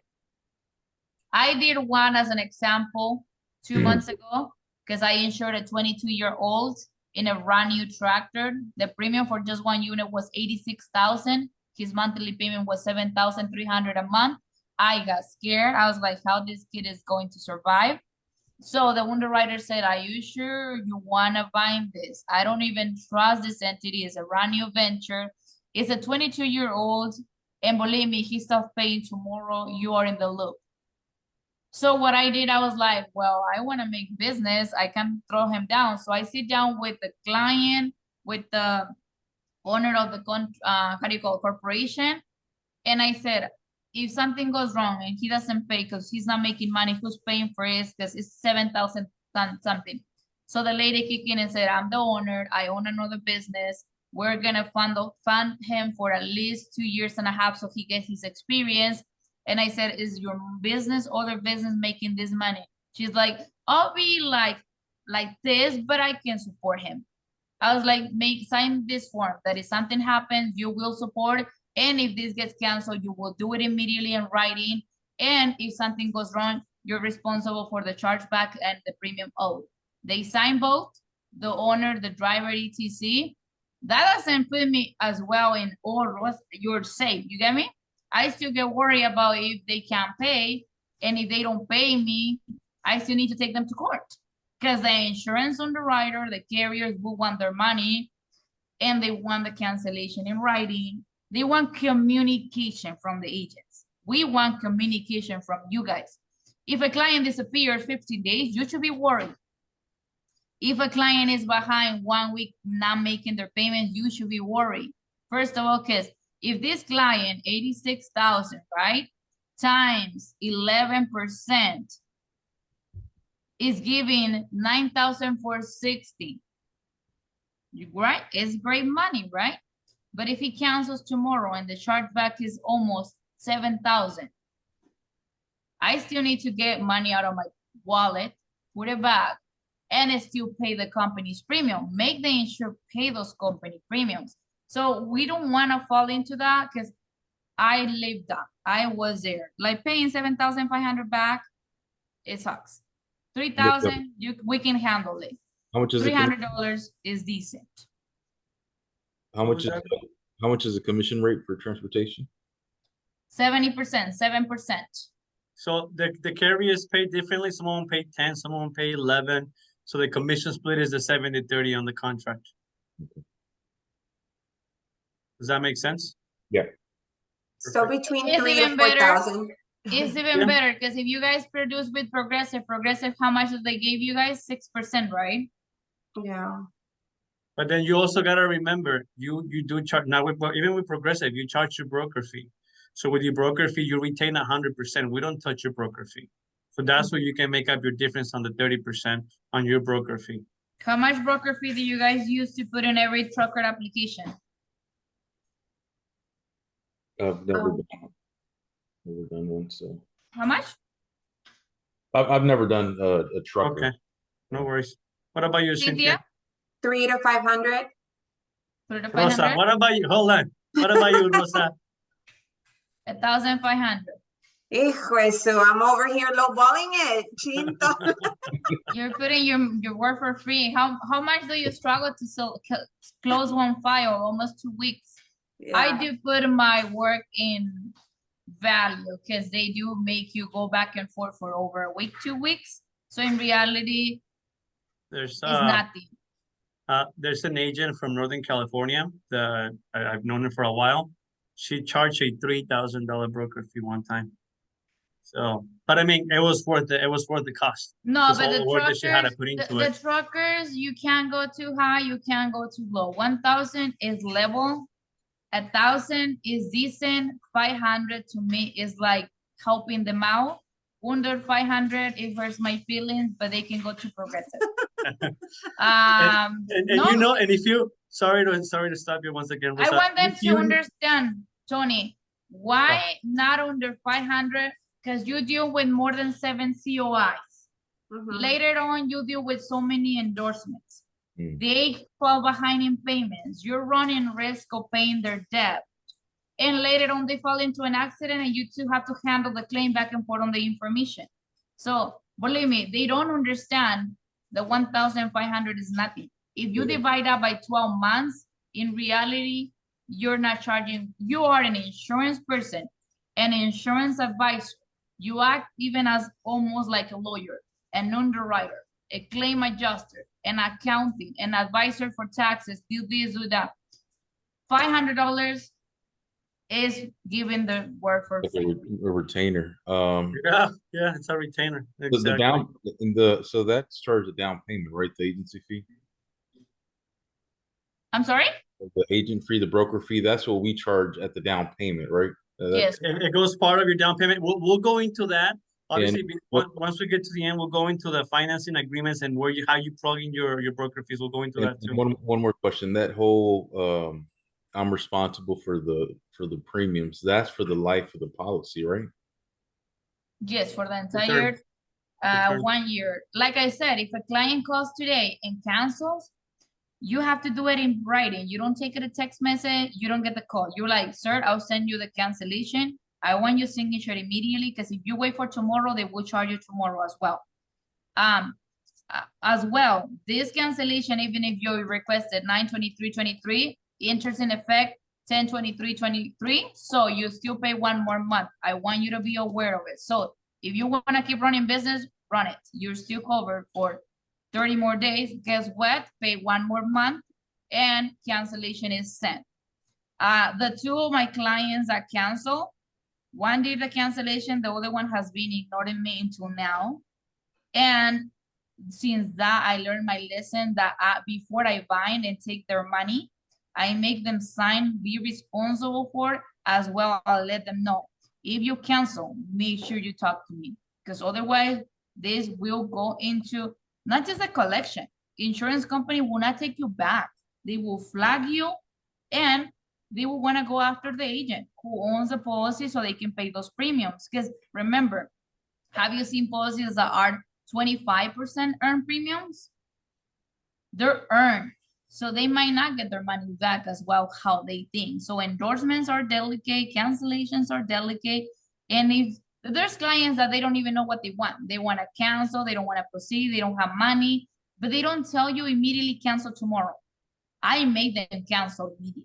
I said, sir, you don't know. but you don't have the funds, you're putting yourself at risk and you're putting myself at risk. So if you don't know what you're doing tomorrow, immediately send the cancellation because you already owe the finance company 1 month. The cancellation would turn out more than 30 days and you can pay 1,500, now you owe 3,000. Can you afford it? I'm not paying it for you. So believe me, however, have you seen an agent trying to push for a client to cancel? Is me. Going back to deciding why not helping clients. When a client is a guy that is barely surviving, do you want the risk in your door? Because they're gonna put you at risk. The other thing, they can't afford the down payment. Can they afford the rest?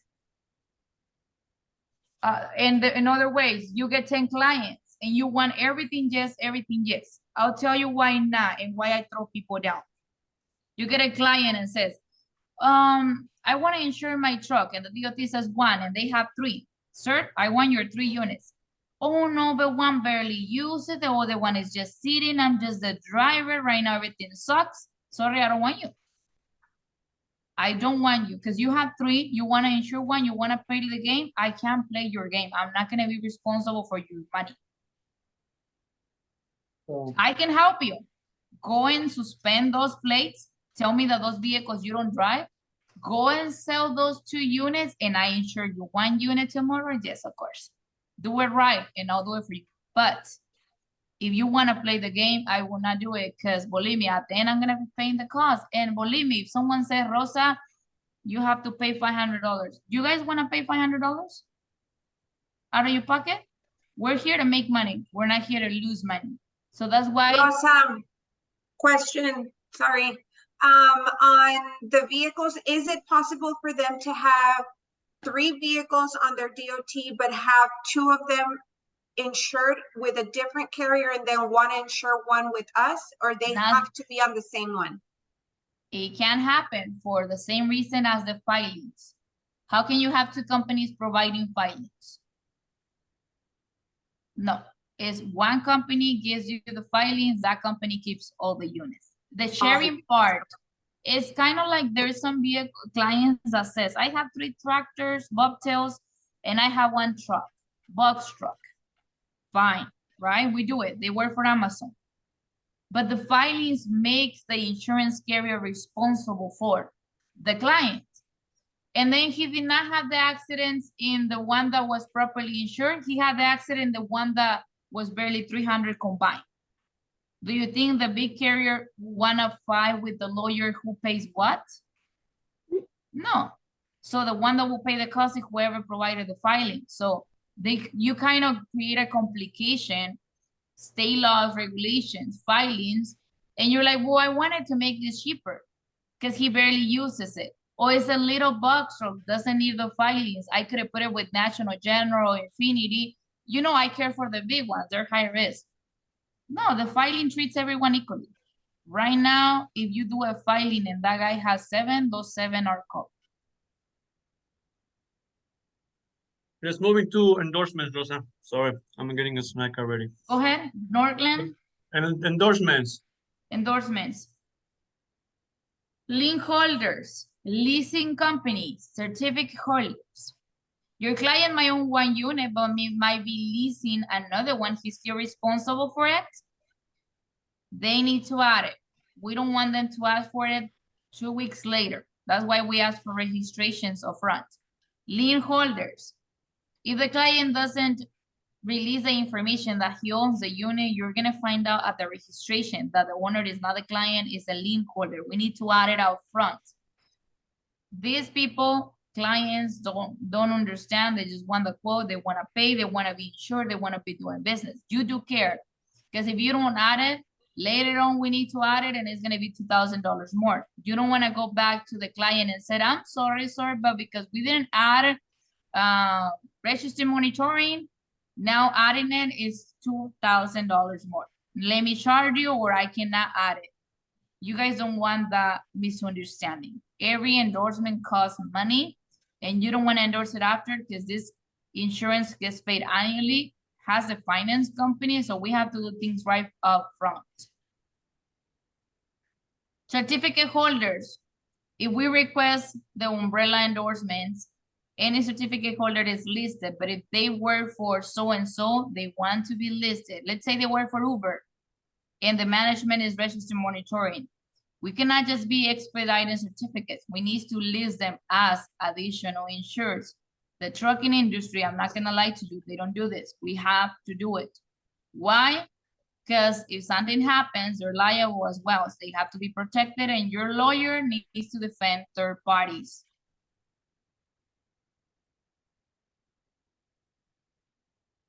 Tony? Anyone has questions regarding endorsements? Why do we ask for names, account numbers, addresses?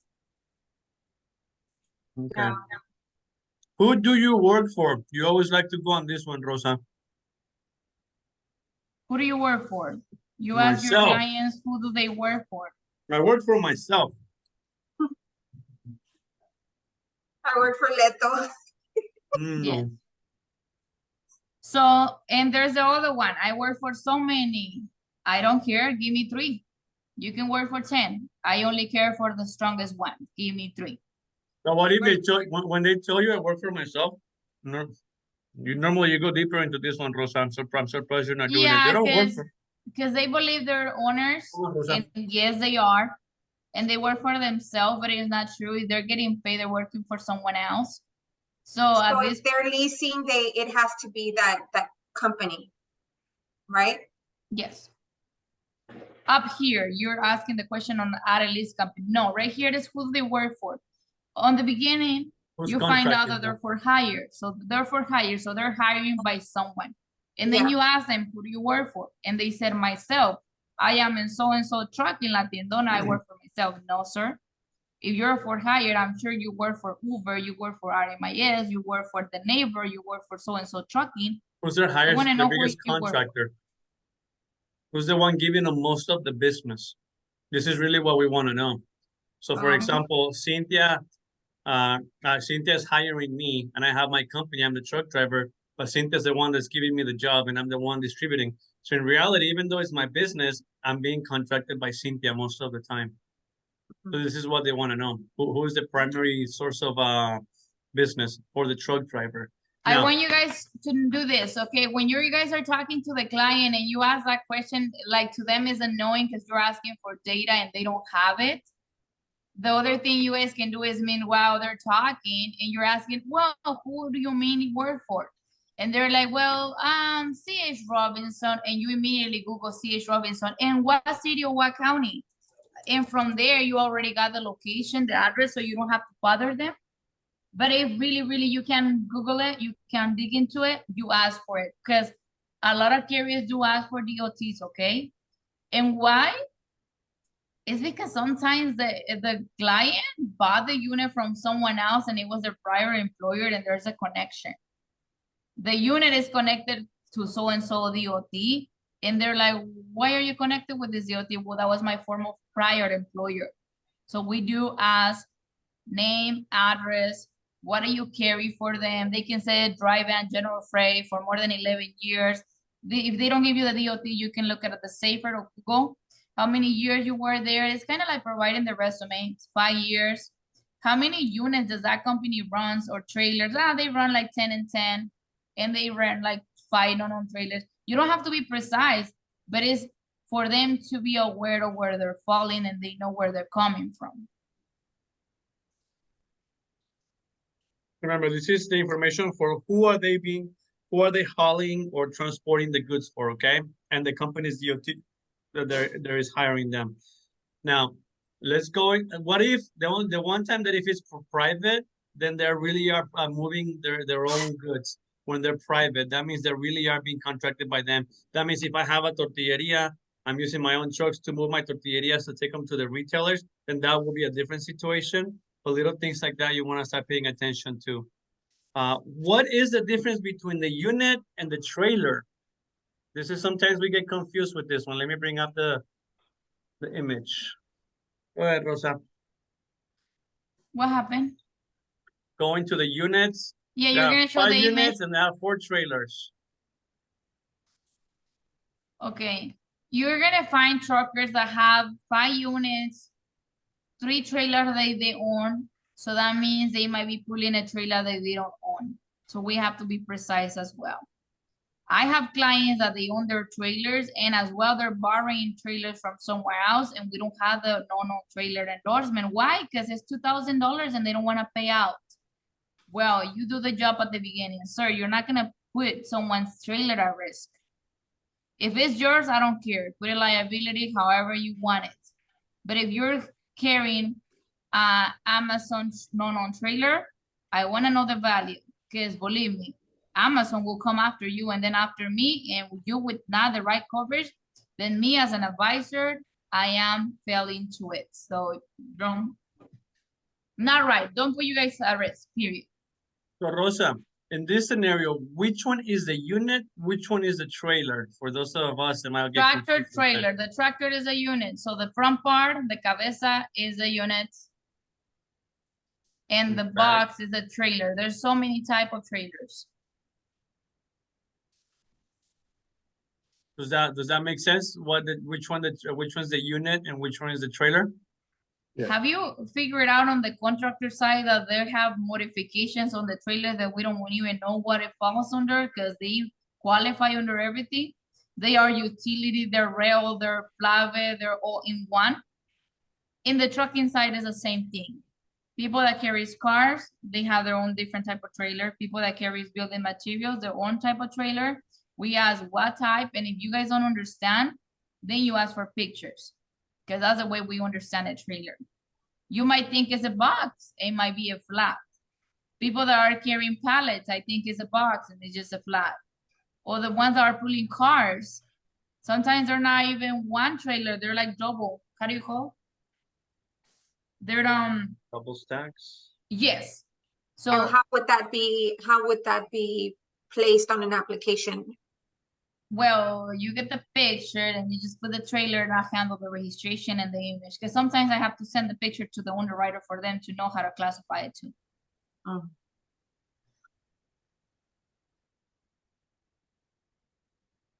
There's Okay. double trailers, there's triple trailers, there is how do you call 2-story trailers, and those are high risk.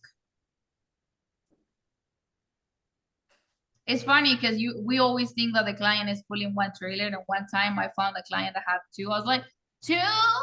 And then I saw that it existed 3. I was like, who runs the risk of, like, you know, connecting one in the other one and the other one in the other one, and then you're pulling 3 and it makes it a long trip? You're like, man, this is very much a good driver. Otherwise, it's a very high risk.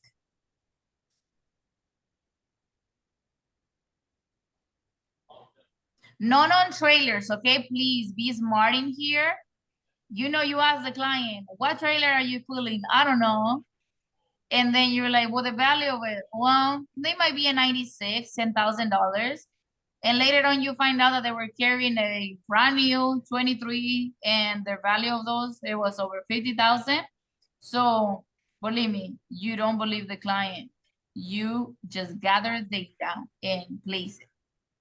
You have to kind of think about it. What year is and what model is? Okay, let me put you in a safe place. This might be 15,000. Because all of them are gonna go under. Have you seen clients that the trailer is 15,000 and they wanted to insure it for 5? Might as well no insurance. It's the same thing on the non-known. In worst scenario, people that owns those trailers don't create good contracts when they give it away. But if something happens on the trailer, they want coverage. I've seen it. So it's kind of like you don't never know the client until you need the coverage.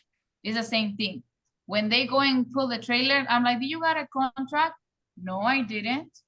And how can they let you borrow a $30,000 trailer? Well, this is how we work. No, it's putting yourself at risk. Let's insure you for 30,000.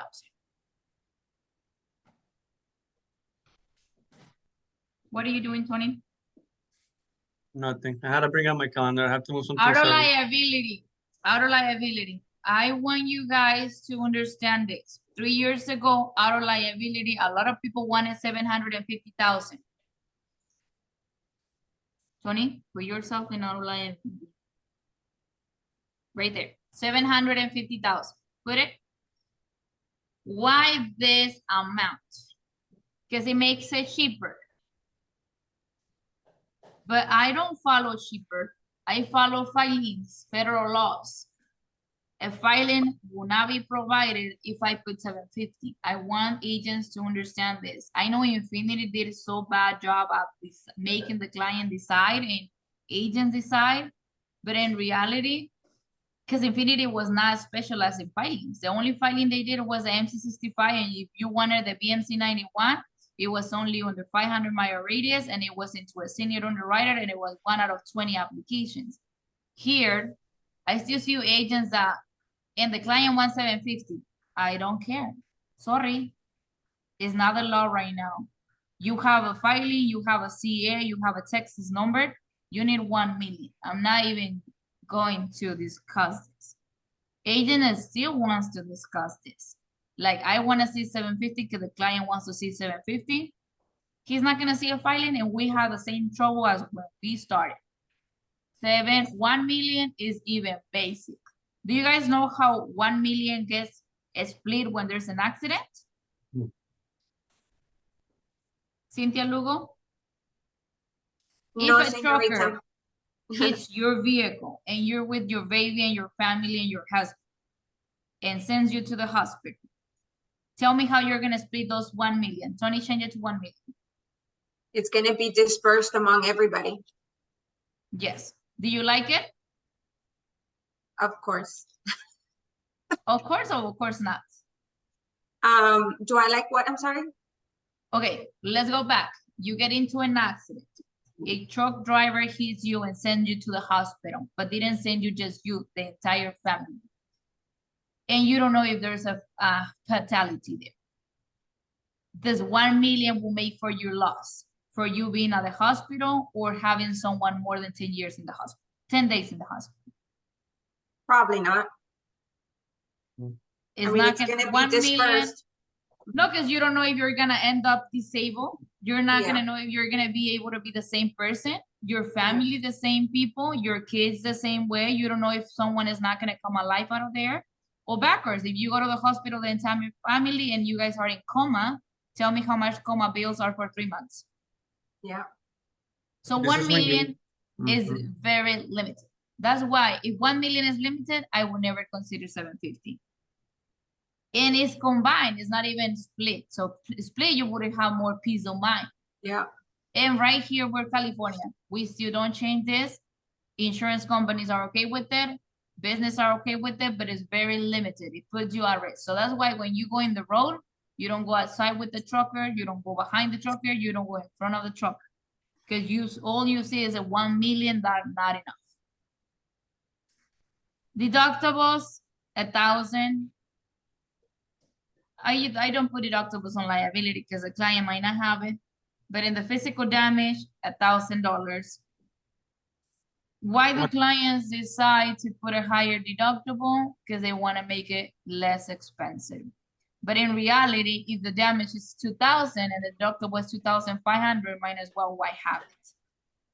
So just to save $300 a month, they put a deductible that they're not going to use, and the bumper is already screwed. No, not happening. I want you guys to take care of this business like it's yourself at risk, okay? You're putting the client with the high deductible, that means that guy is never gonna fix his unit. Unless you know his wallet. So why do you put 1,000? Because you wanna make sure that guy fixes his vehicle in 15 days, is back in the road, paying his premiums. Because all you care is him paying his premiums because you wanna be safe. Do you guys see our agent's perspective is changing already? It's not about just giving the insurance, it's having the client saved. The vehicle rolling, doing money, paying the premium, having a client well aware of where he's at and stands for. Cargo coverage. A lot of people is 100,000, other people request 250. Why? Depending on what they're carrying, they might be custom vehicles. As well, the deductible 1,000. Why 1,000 if the cargo is 250? Because either way, let's say they're loading and unloading a vehicle and they damage just because they did it wrong. Just because I put a high deductible, they're not gonna fix a vehicle of someone else that they scratch. No, my job is to as well It's not the price. It's doing things right because I want this guy properly covered. Believe me, if they scratch a vehicle, you know how much it is for that problem to go away? 1 month. The vehicle goes to the client is upset, they send it to the appraisal guy sends the bill gets paid, it gets in a messy way, okay? So just because we want to have a higher deductible so the premium is cheaper, we do not fix problems, we create problems. We're not here to create problems. We are here to do the right thing for the client, selling insurance, the right insurance that they need, and the right premium that they can pay or afford, and we're making sure that they can pay it. On trailer coverage, it's the same thing, the physical damage. If the trailer is 20,000 or 15,000, you put the value. So that one is, believe me, Tony, there's trailers that are 175,000, okay? This is And a good point for you to ask the your customers. Obviously, as you're gonna see right here, we're gonna get more information as far as the vehicles, but you're gonna want to ask the value for each vehicle that we're gonna try to get insurance for. But we'll keep on moving right here. Go ahead, Rosa. Okay, trailer interchange. Does the client interchange trailers from Amazon, from Uber, from Home Depot, from Office Depot, from anywhere? Yes, he does. Okay, the value, 30,000, and I'll be safe. Does everybody understand what interchange mean of the trailer? Do we need to dive a little deeper just to make sure you guys understand what this means? There's a difference on trailer, non-own trailer, and interchange, okay? Own trailer, they own it, they're responsible for it. Non-own, they might lease it, it's their friend's trailer. They might be using it for 6 months, but it's the same trailer all the time, but it's not their trailer. Interchange, every 24 hours, they connect a different trailer. Every trip they make. So to me, they're different, but they are responsible for any other trailers.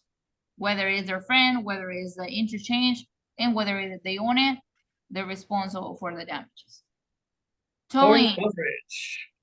Do you guys know how much is towing coverage on the trucking side if something happens to the truck, it flips? No. Take a Let me guess. tell Somebody you. take a guess. Somebody take a guess. How much it would cost what to tow? Yeah. Yeah. About 1,000? 1,500 around 200-mile radius. Wait, but that's a towing just because something went wrong. I want to know how much is a towing if the vehicle flips. About $3,000. $3,000, perfect. And how about if the products that they were carrying flips and they make a mess in the road? The cleanup? The cleaning up. 4,500. Yes, plus 3,000, we already have a $9,000 bill, right? Wow. How about if they took the vehicle to a tow facility and it was a Friday? If they what? I'm sorry? They took the unit to a tow facility, a yard, because it was already screwed up, flipped. So the CHP took the unit to a tow facility. Between 4,000 to 5,000. 500 a If day? it's within 3 days, Friday, Saturday, and Sunday, they can't get it on the weekend. So they have to go on Monday or Tuesday. Worst scenario, the insurance company doesn't kick in until like 3 days later. Third scenario, the client doesn't have the money to get it out. So let's say the unit stay there for 10 days. We already have a 50,000 bill just in storage. Just So in towing. who's gonna pay those bills? Oh, The insured. if you The have insured. the Why does the endorsement, insured take, hold on, Tony. If you have towing, that they pay the towing bill, right? But they can't pay the storage and the cleanup bill. So we still have 2 bills. Why do the insured thinks that the insurance company will pay those bills? Why does what? The insured thinks that the insurance company is gonna pay those additional bills besides towing. Because they're paying for the service with their monthly premium. because No? they're paying for something that they don't know what it is. And we don't do the right thing to advise them that Yeah, a trucker is this, but this is a negative of it. they're If not well something educated. happens, yeah, do you have that? I call them, I don't know your wallet, but do you have 30,000 in your wallet?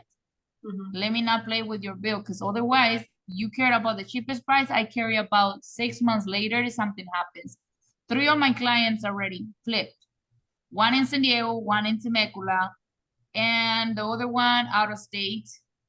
One created a 5-people fatality. The guy is in jail, out of business, more than 25 units. The other ones, the cleaning up, it was over 15,000. The business, the vehicle got in fire, so that everything got damaged and everything. And they thought that it was covered. And I said, sir, don't you see that it's auto liability, collision, and towing? Where does it say car rental? Where does it say cleaning up and removal and this and that? So I want you guys to know that if we don't advise, as agents, we run the risk of being sued as well. Can a client come and sue you because you didn't tell him what he needed? Yes, he Yes. can. So this is the second one you can run out of. Are those extra coverages, Rosa, that we can add? No, No, no. so that it's In just reality, disclosing it to the them. towing we can add. Let me tell you why we can add rental.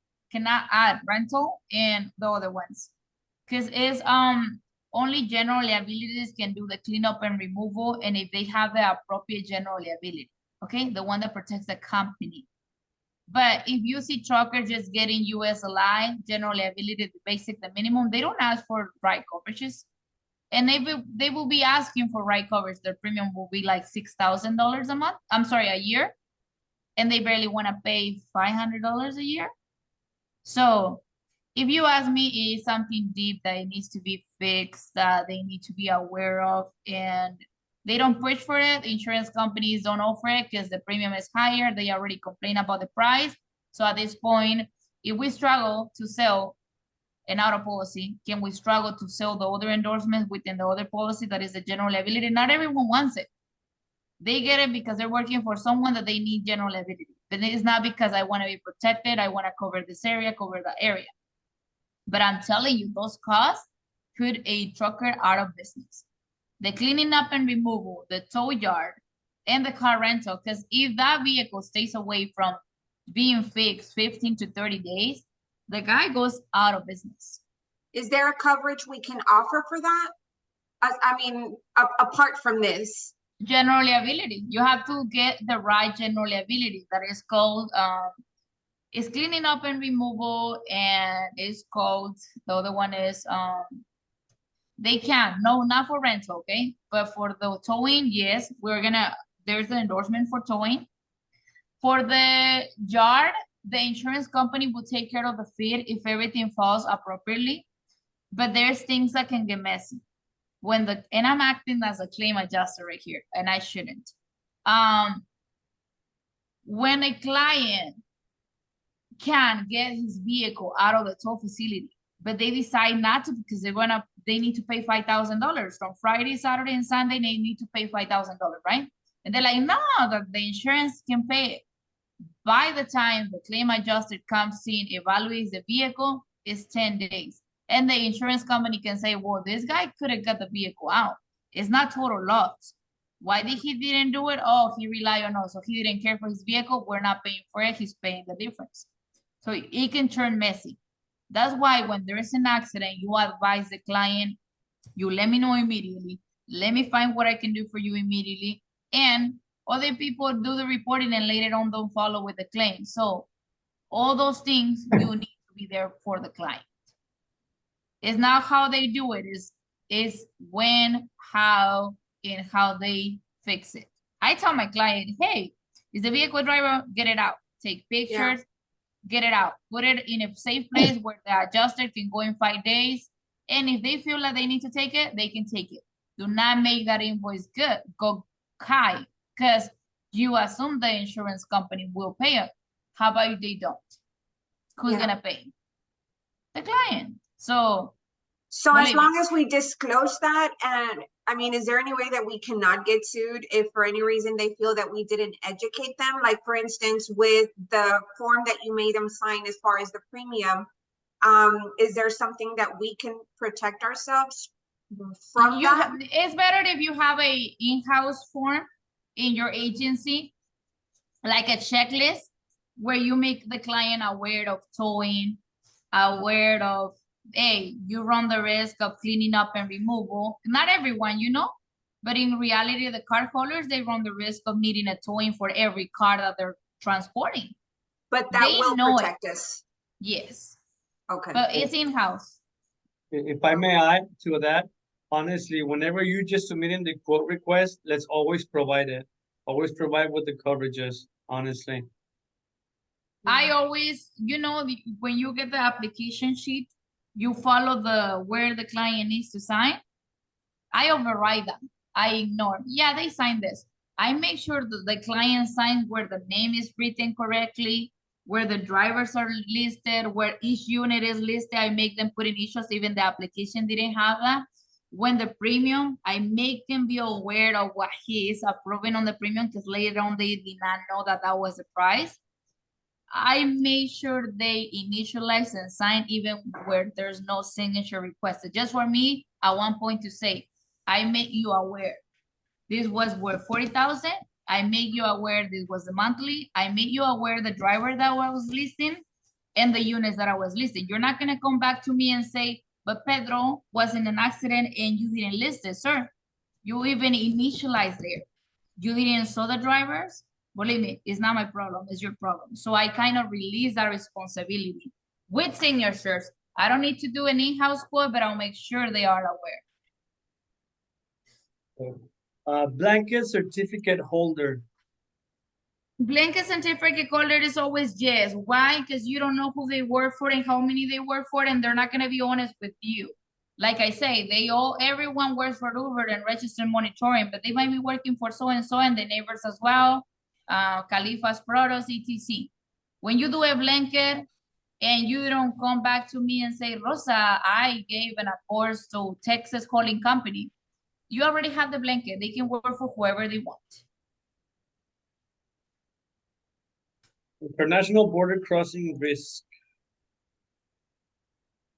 That's a pretty good question. You guys are in Texas, international border crossing. Everyone does not cross, okay?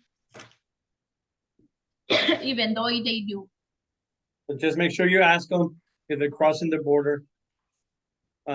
Driver information. So this is where you're gonna add all the drivers, everybody that drives off those vehicles.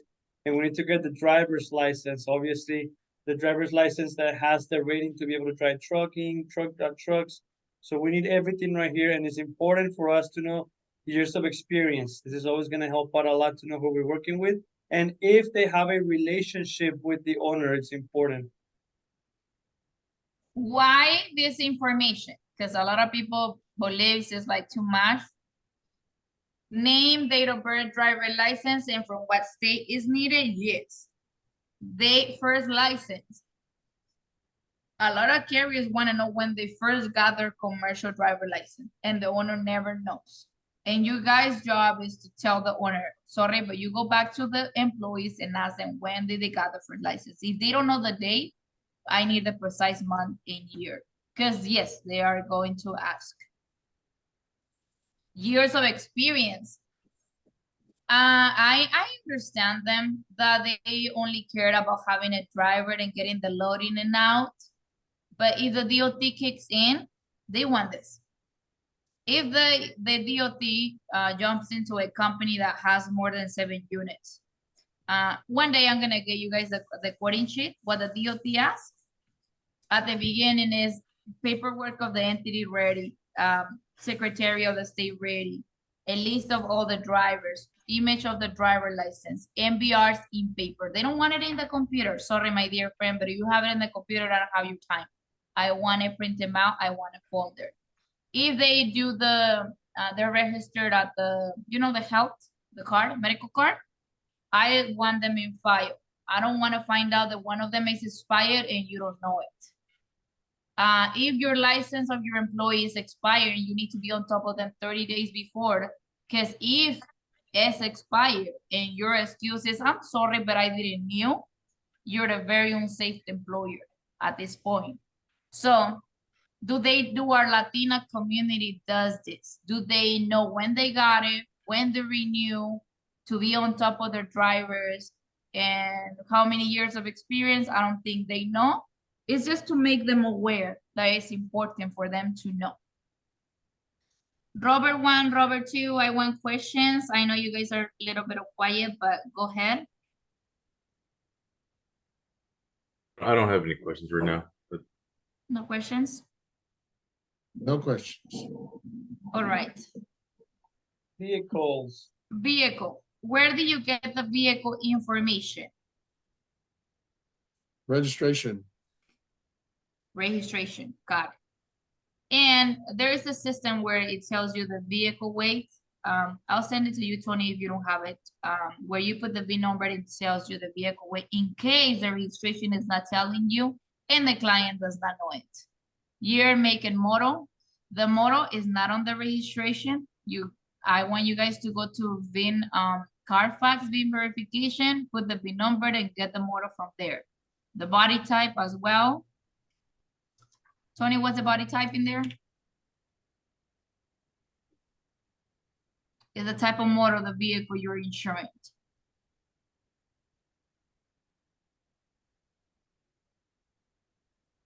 This is something you guys want to ask, or just see it on the registration, all this information. So you can add multiple, self-explanatory. The important part right here, well, You were in the vehicle. yeah, right here. so if it's a box truck, the box is not separate. We don't. Box trucks, they're not separate, they're together.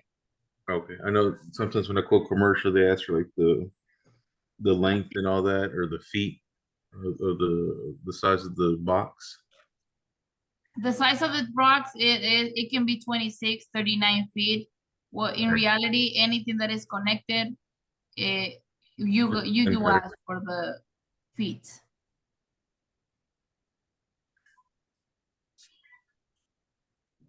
We have a system where we know the size for sure. Keep moving, Tony. The coverage and value to the insured. You know that the value of the vehicle might be 75,000, but the insured wants to insure for 50,000. We still honor what the insured wants, okay? If makes sense, okay? Because I've seen some other that don't make sense. The value is 75,000 and they want it for 10,000. The insurance throws them down. They kind of consider them a joke. And so, what is this, like a stated value type of policy? Let's say they underestimate. Yes. Exactly. That's the maximum we're going to cover. Yes. What the insurer is asking for each particular vehicle. So they have multiples, they might have different values for each vehicle. Yes. There's clients that make mistakes. The vehicle is worth 95,000. They still owe it to the finance company and they insure it for 30,000, and then not even the finance company get paid. They still have a loan and the vehicle is total loss. I've seen it so many with Mercury. That's why sometimes insurance companies shouldn't allow the stated value. They should go based on what they owe. But because they don't regulate, they don't find out. They find out later at the time of the accident. And the one that ends up being screwed is the client at the end. Does a finance company ever request proof of how much we're insuring? The beginning they do, but sometimes they don't. They have so many clients that sometimes they fail to be on top of them. A lot of companies, they used to be behind. Right now, everything is different. So at this point, they're not. And when they fail, well, of course, it's a lot of loss for them as well. Because first of all, the client is a bad payer. Second of all, they're not properly insured. When are they getting their money back? Is bad. And the insurance company didn't do the job to find the appropriate value. Because Mercury has a system where they run the bin and they can know how much value it is, but they still take it what the insurer wants. It comes to the perspective of you don't want to be just in the middle of doing the wrong thing. And then them signing the application, that at that point that kind of puts the responsibility back on them as far as an E&O claim in the future, right? Like, hey, you signed because the application is going to state what the value is, right? Is that Correct. how we Yes. cover ourselves? Yes. If you sign this, let's say, because I said you don't need to go to your own in-house and create your own. You can use this one and just make the client sign on the bottom with the date. That's enough for you guys to know this information didn't came from me. This information came from the client. Here is his signature, and this is what he signed. It's pretty good. Just I want you guys to protect yourselves, because believe me, we're in the middle of the sandwich where I come to you guys go to them. You guys are gonna tell me one thing, but I care for what is in writing, because insurance company go based on papers. Questions? Loss runs, DOTs, MBRs, resumes, it's a lot of work. But believe me, if one account means $5,000 to $10,000 to you, it's kind of like selling the house. Why not do the work and convince the client? It's the same thing. Right here it is. Having if they have 4 drivers, I'll have the MBRs for the 4 drivers. Without sending the application, I'll make sure I have the 4 MBRs. Loss run, if the client told me that he was priorly insured, even if it was for a month, there's no point of me sending an application if I'm gonna struggle to get the loss run. Let me get the loss runs and then I send the application. First of all, because when you guys have a clean application on your side, it's easier for you guys to proceed. When you guys do it in pieces, who loses is everyone, not just you guys. You guys do the pieces work, come back with nothing. I work on it, I don't get nothing. The underwriter works on it. And believe me, we have to value them. They don't have 20 applications. They have 800 applications. So if they have 800 applications, if they come back to me one time, that's lovely. But if they have to come back and forth with me with 7 emails, we're doing something wrong. We didn't send the right risk correctly. They have so many questions. Something was back and forth. Why this driver? What the connection of the DOT? Where is this other unit? So we want to avoid going back and forth with the underwriter. 1 to 3 emails, acceptable. When the underwriter sends 20 emails, I get so worried, because they're not going to want to work with Leto just because of one application. But we have, again, 60 plus agents. So if we have 60 plus agents, we get annoyed one underwriter, we are damaging the application from everyone else because of one application. We seen it, Tony, remember? Yes, ma'am. When a senior, nice and kind underwriter, just because of one, they kind of wanted to have flipped. They flipped on us. And to what? Let me bring it up. So let's suppose you're with the client. If you're with the client in person at your office, then the cool thing is you can print this form. Once you complete it, I was doing it earlier, just do Control P, print it from your office, have them sign, initial all the areas that you might want to have them initial, so that you have this in your office with the signature and the date at the bottom. Obviously, we're not gonna have the signature. Can we endorse it with the signature and date on the bottom so it's easier for them? We can do that now? Yeah, we can do something similar like the life insurance application. Look, so if you look into the life insurance application. I like that quoting sheet. I want to use that quoting sheet. No, what I'm saying is, look, for the life insurance application, they can put the signature for the applicant right here. Perfect. But you have to have the applicant with you. So I can have them add the signature to the form. So we'll do that, add signature to a transportation form. In trucking industry, agents, please, what signature is more important than DocuSign? Okay. Is more risk, more liability, is better to make them sign. If we have to do DocuSign, it's fine. We make sure the email belongs to the insured. But just for safety. Questions? Yeah, I have a question. This is Robert. The MVRs, it says always attach. Do we get those or? Yes, you're responsible for running the MVRs. Correct. Okay. And for MVRs, let me show you. So one system that you can use for MVRs, but this is going to cost a membership, is Samba Safety. If you're barely starting to write a transportation, obviously this might cost you more money. But if you're running 1s or 2s, reference, I'm going to send everybody these links, don't worry about it. Reference ETC, you can run them by individual orders. So you do need to submit the MVR's report when you send the link, okay? When you send the request. MBR now is pretty good too. MVR now. Yeah, try it, MBR now. And in Texas, they give it to you immediately and it's very cheap. You put $200 and you use your own money. MBR now is not sound. That one, the bottom one. That one. They're pretty good. In Texas, by the way. California, no. Texas, yes. If you deposit $200, you use your own money, your own credit, you're not paying no one monthly. And if the MBR costs $2, you kind of use your own credit.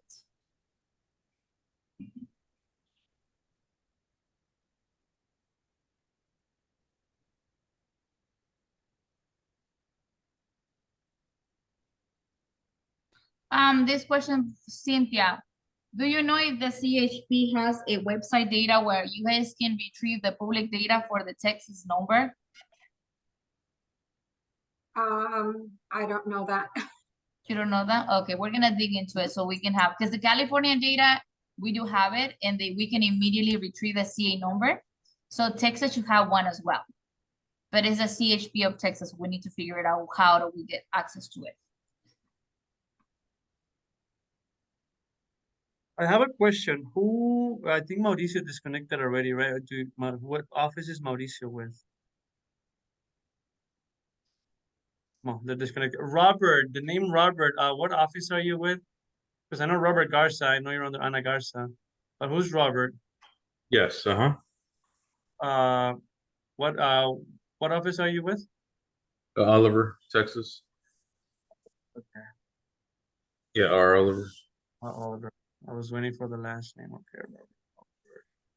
So before I start to go into the next part of it, which is the finance agreement and how everything works, let me make sure. So am I missing anybody? Robert Garza, Cynthia Lugo, Gerardo Molina, Mario Osuna, and Robert Oliver. Can you CC me? I want to know who was involved in this meeting. So these are the ones that get clearance. I don't know who Mauricio was, so that's fine. Okay. So now, congratulations, you got your first quote for transportation, and it's a premium of $75,000. That's pretty hefty. Mostly your clients are gonna have to get a premium finance agreement. We work with Capital Premium Finance. If you already have other finance companies, we need you to work with them. We're not taking away your spread. Who of you already have experience working with finance agreements companies from the call? Robert, I do. You do, Mr. I Garza? do. Perfect. Yeah, Mary? well, I do. Awesome. Who else? Cynthia, do you have experience? Or Robert Oliver, do you have experience working with finance agreements companies? Yes, I have one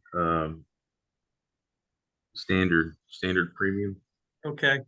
So for any risk that you're working with in the Leto group, we need you to use Capital Premium Financing. I need you to get registered with them. This is also for surplus lines. We're not taking away your spread. Obviously, that's one of the benefits of working with the finance agreements companies. If we put our business hat again, we know that we can earn spread. You are still going to earn the spread. You are going to get appointed, contracted directly. You'll have access to their software. But the reason why we're working with them is they are in charge of managing all the funds. And as you can tell, there's a lot of money moving around here. You have brokers' fees. You have obviously the premium for the carrier. Everything it's managed by them. They have the system so that they can collect the money. So whenever you issue a premium finance agreement, you will be able to send it directly to your customers. Your customers will process the premium directly with them. And then Capital is going to send you your spread between 2 to 3%. We don't touch that. They're going to send you your broker fee directly. The only portion of the business that we're going to touch is the commission, which is earned upfront. We'll spread the 70% to you. But at this point, we're taking the liability of Leto, because otherwise we would have to do all these finance agreements. We'll have to be the ones in charge of collecting the money, and that'll take too long. So we do need you to get an account with Capital Premium Financing. Part of the negotiation that I had with them was to ensure other benefits. So now whenever some of your clients are paying late, They're going to give you part of the late fee program, part of the late fee payment from your customers.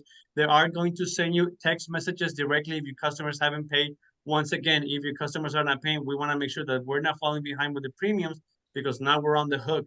Remember what we talked about earlier. So we do need you to get set up with capital premium financing to use for transportation and surplus lines. Anything else that you have already on your own, you don't have to use capital. If you like the relationship that you have with your finance agreement, that's fine.